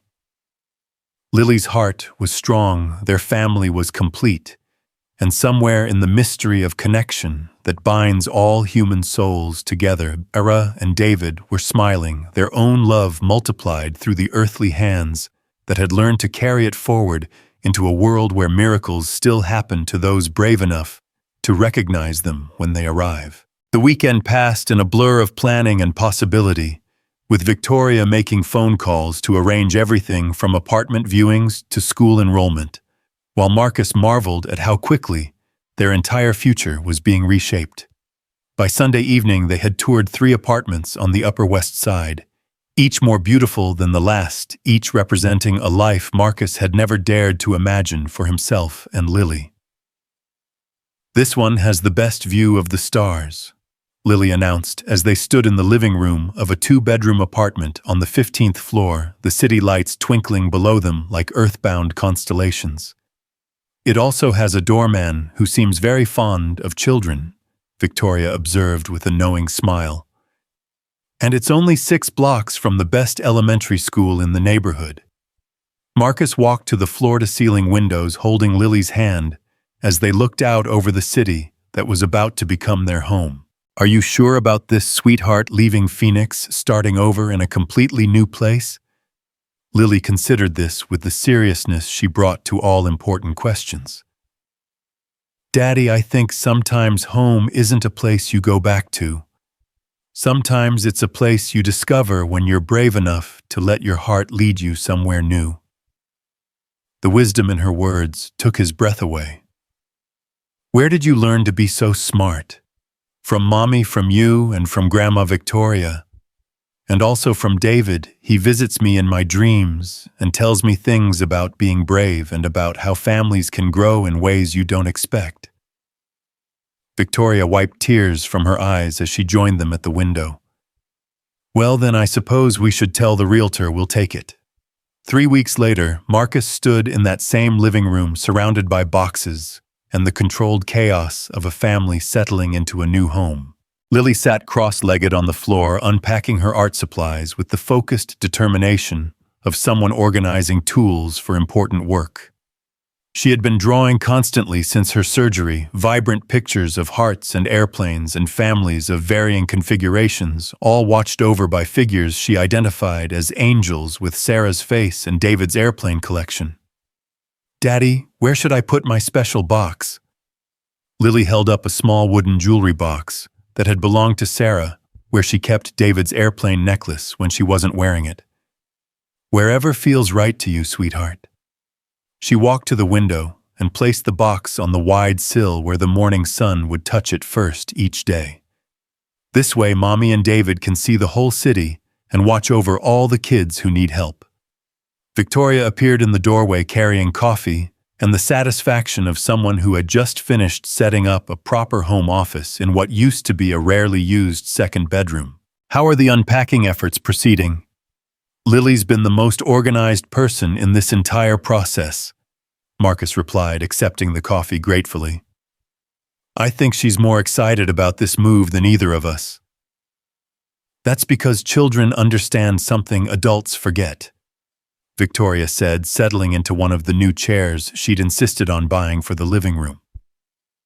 "They understand that every ending is also a beginning, and that the best adventures happen when you're brave enough to say yes to the unexpected."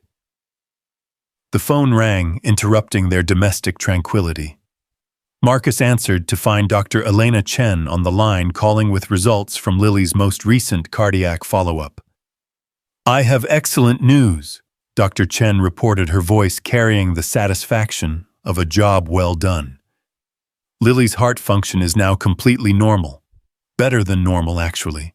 The valve is functioning perfectly, and all her cardiac output parameters are in the 95th percentile for children her age."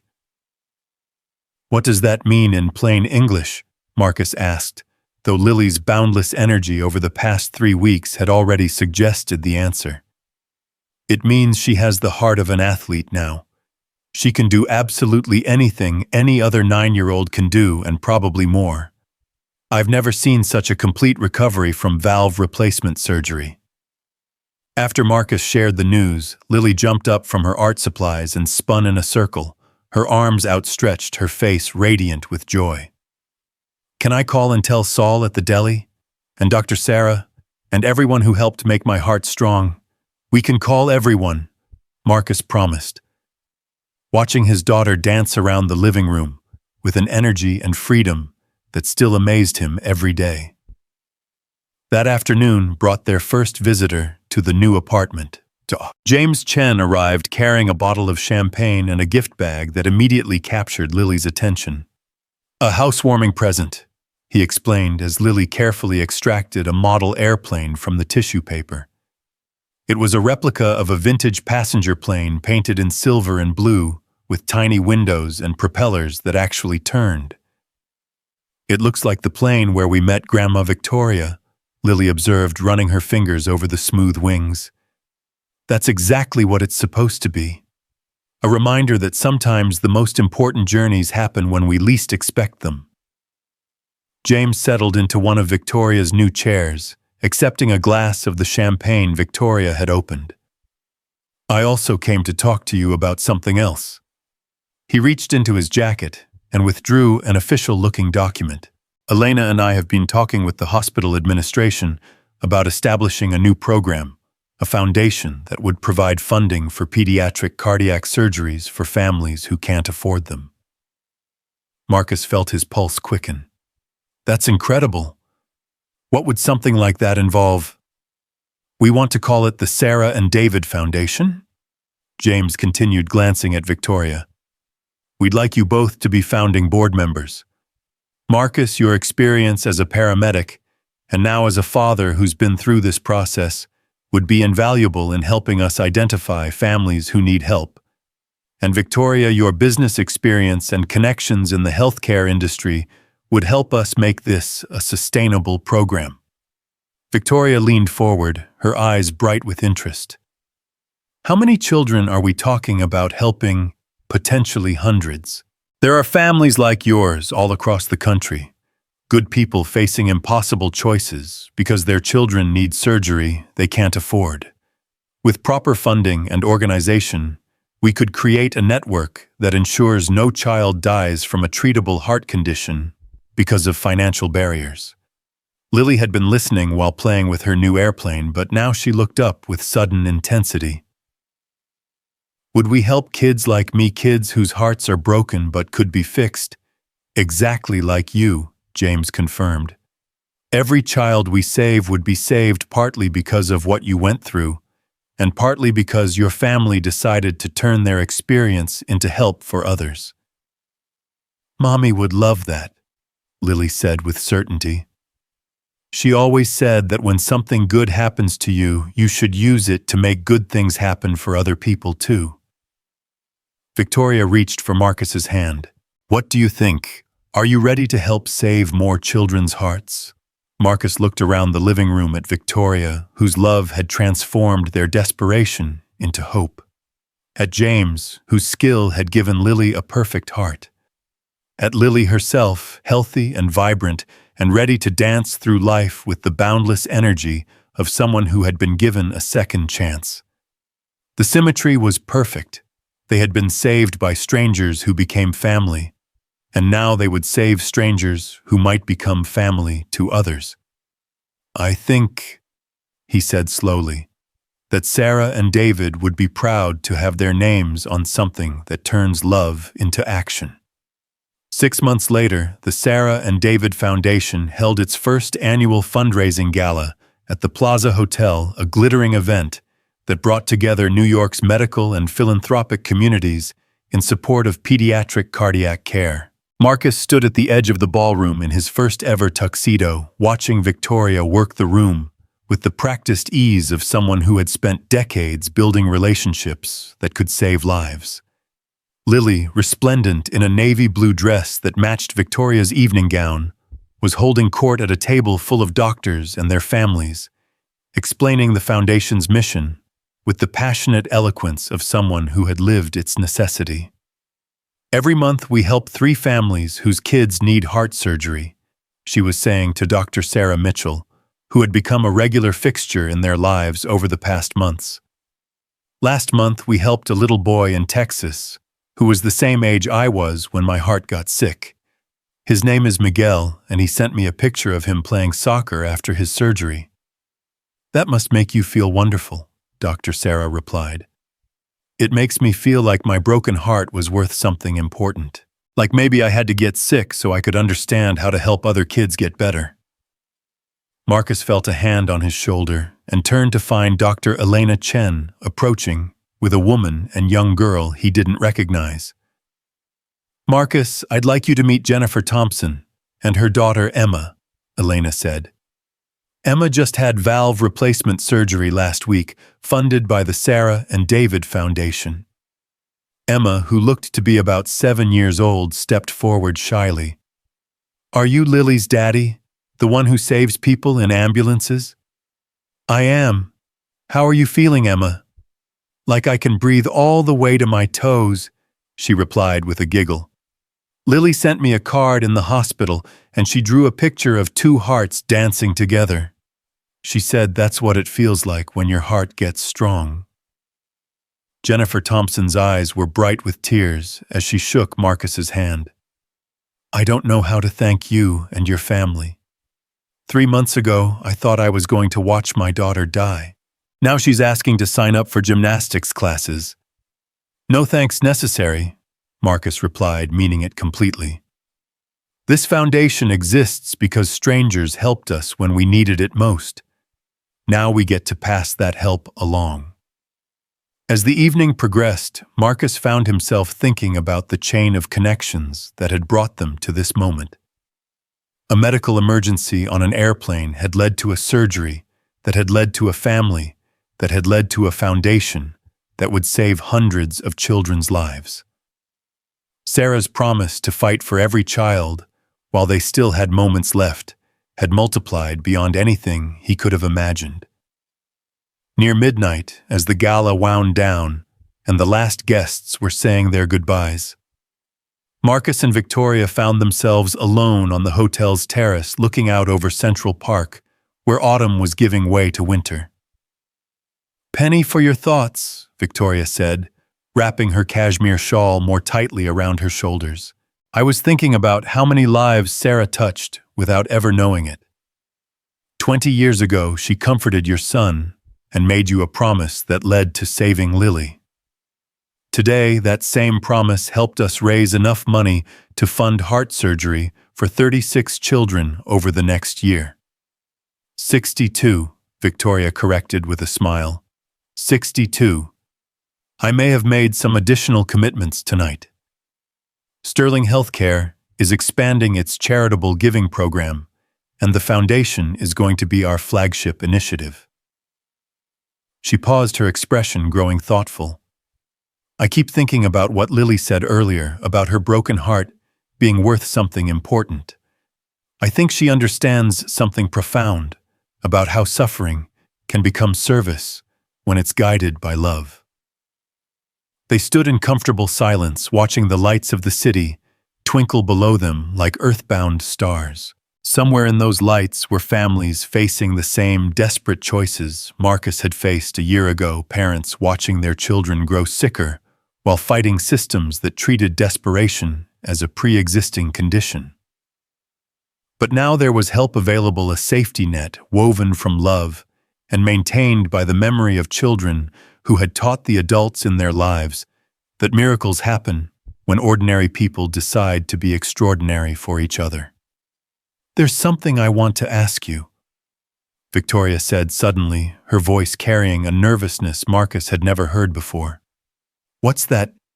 "I've been thinking about making some changes to my will, and I wanted to discuss them with you first." She turned to face him directly.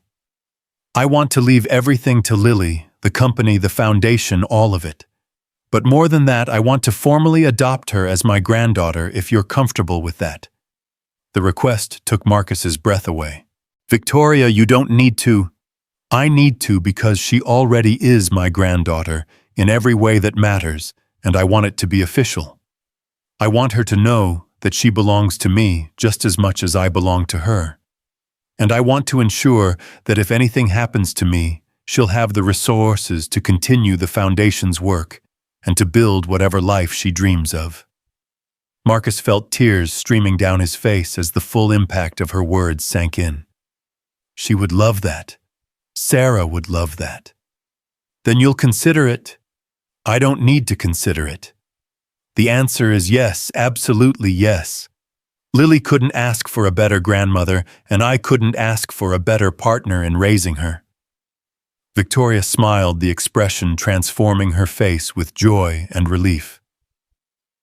"In that case, there's one more thing. I've been thinking about selling the penthouse and finding something more suitable for a family. Maybe a house in Westchester with a big yard, where Lily can run around, and we can plant a garden in Sarah's memory. A house with room for sleepovers when Emma and the other foundation kids come to visit," Marcus added, already imagining Lily's excitement at the prospect. "And room for a proper art studio where she can work on her drawings. I think she's going to be an artist someday. Someone who helps people see beauty in places they never thought to look for it."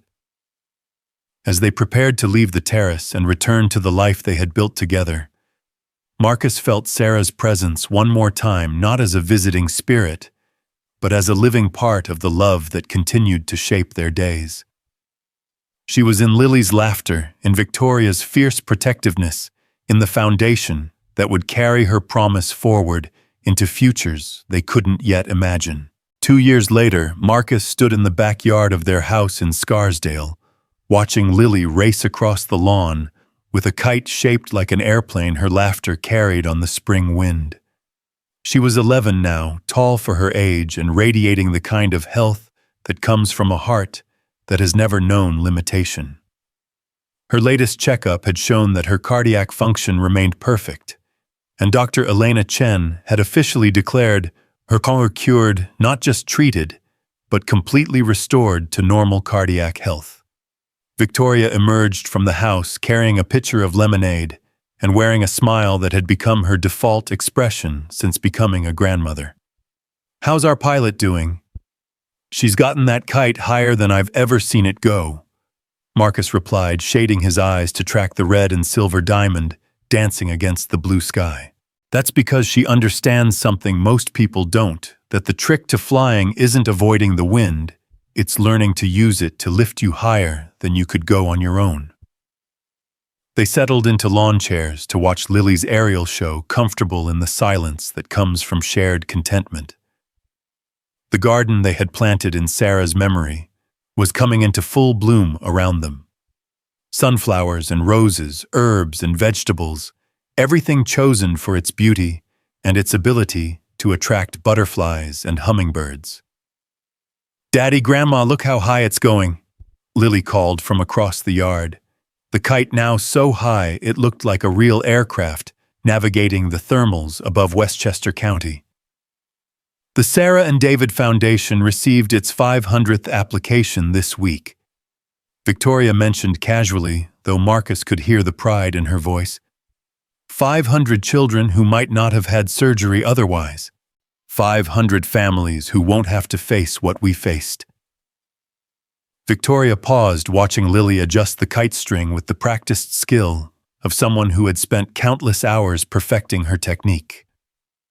"Sometimes I think about the parallel universe where I never had a heart attack on that airplane, where we never met each other. In that universe, there are hundreds of children who don't get the chance Lily got. And in this universe, those children get to live because a woman learned 20 years ago that love doesn't end with death, it multiplies." Dr. James Chen's car pulled into their driveway, followed by a second car carrying Dr. Sarah Mitchell and her husband. They had all become regular fixtures at the Hale Sterling family gatherings, bound together by shared purpose and the kind of friendship that forms when people work together to save lives. Uncle James, Aunt Sarah, Lily called, using the titles she had assigned to all the adults who had played a role in saving her heart and building her new life. She came running across the lawn, the kite string still in her hand, trailing her airplane through the sky behind her. "How's our favorite pilot today?" James asked, sweeping Lily into a hug that lifted her feet off the ground. "I'm great. I got accepted into the summer art program at the Museum of Natural History, and Grandma Victoria says I can help interview families for the Foundation Scholarship Program." Dr. Sarah Mitchell knelt down to Lily's eye level. "I heard you've been visiting the pediatric cardiac unit at Mount Sinai, talking to kids before their surgeries. I like to tell them what it feels like afterward, when your heart is strong and you can do anything you want. Sometimes they're scared, but I show them David's necklace and tell them about how he watches over kids who need heart surgery, and then they feel braver."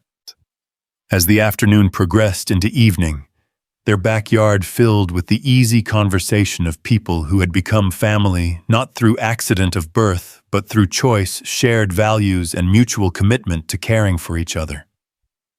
Marcus grilled hamburgers while Victoria and Dr. Sarah discussed plans for expanding the Foundation's reach to include international cases.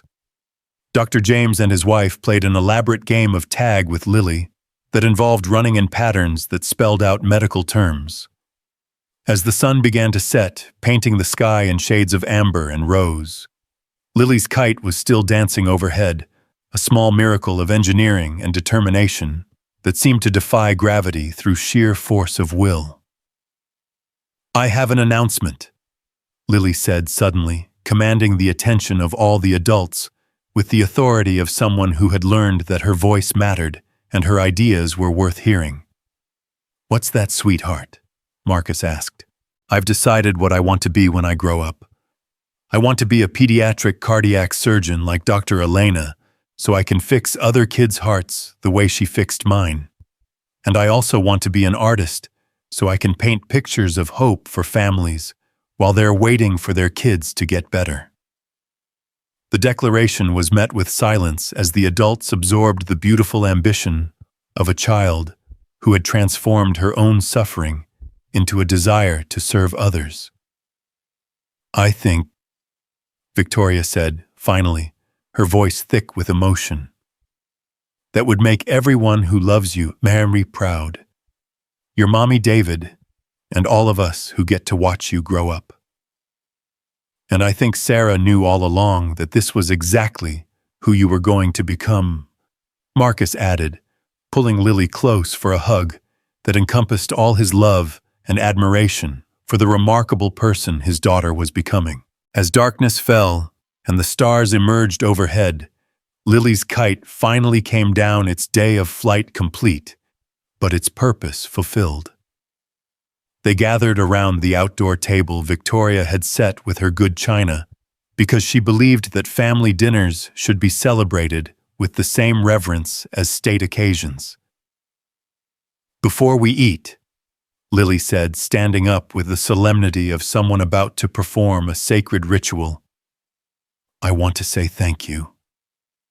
She closed her eyes and tilted her face toward the stars, her voice carrying clearly in the stillness of the evening. "Thank you to Mommy for sending us exactly the right help at exactly the right time. Thank you to David for sharing his courage and his grandma with us. Thank you to all the doctors and nurses who make broken hearts strong again. And thank you to everyone sitting at this table for showing me that families come in all different shapes, and the best ones are built from love instead of just from DNA."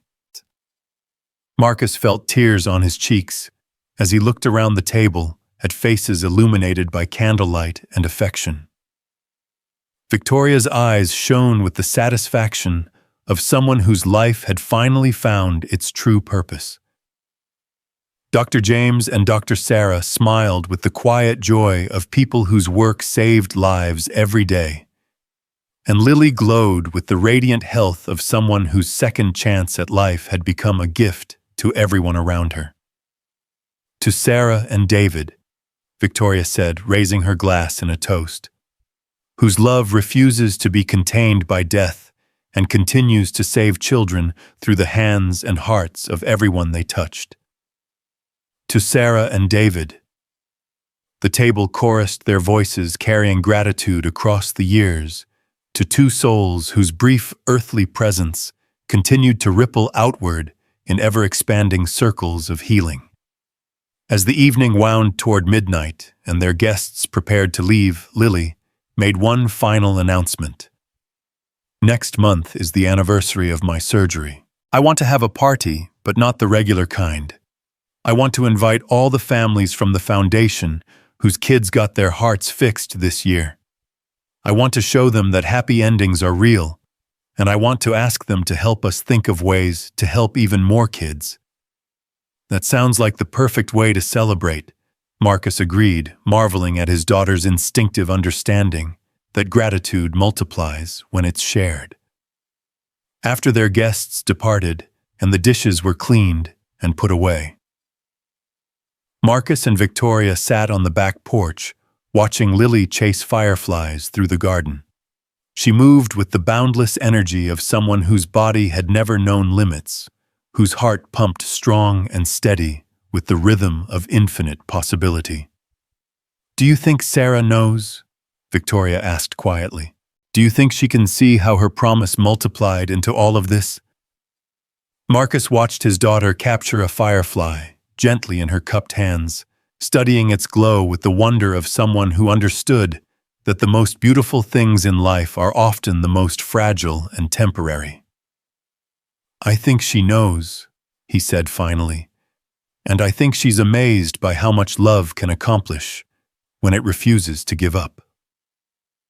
Lily released the firefly and watched it rejoin its companions, dancing lights that turned their backyard into something magical and otherworldly.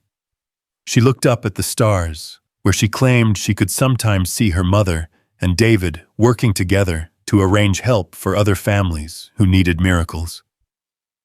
"Daddy, Grandma, come look at this," she called, pointing toward the constellation Orion, which hung directly overhead like a celestial guardian, keeping watch over their small corner of the world. They joined her on the lawn, the three of them lying back on a blanket, to study the infinite scatter of stars overhead. Somewhere in that vastness were other families facing desperate choices, other children whose hearts needed healing, other strangers who were about to discover that angels sometimes wear business suits and carry medical degrees and show up exactly when hope seems impossible. "Make a wish," Lily whispered as a shooting star traced a brief arc across the darkness.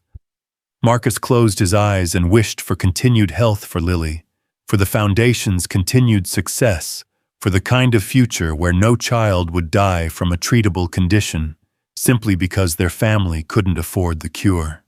Victoria wished for many more years of watching Lily grow up, for the wisdom to guide the Foundation toward maximum impact, for the continued presence of Sarah's love in all their daily choices.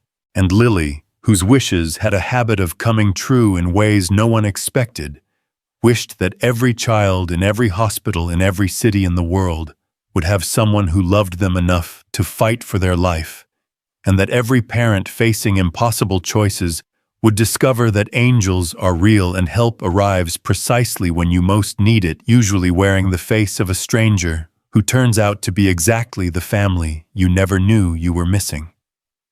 The shooting star faded into memory, but the wishes it carried would continue to unfold across years and miles, creating ripples of love and healing that would touch lives not yet born, save hearts not yet broken, and prove again and again that miracles are not violations of natural law.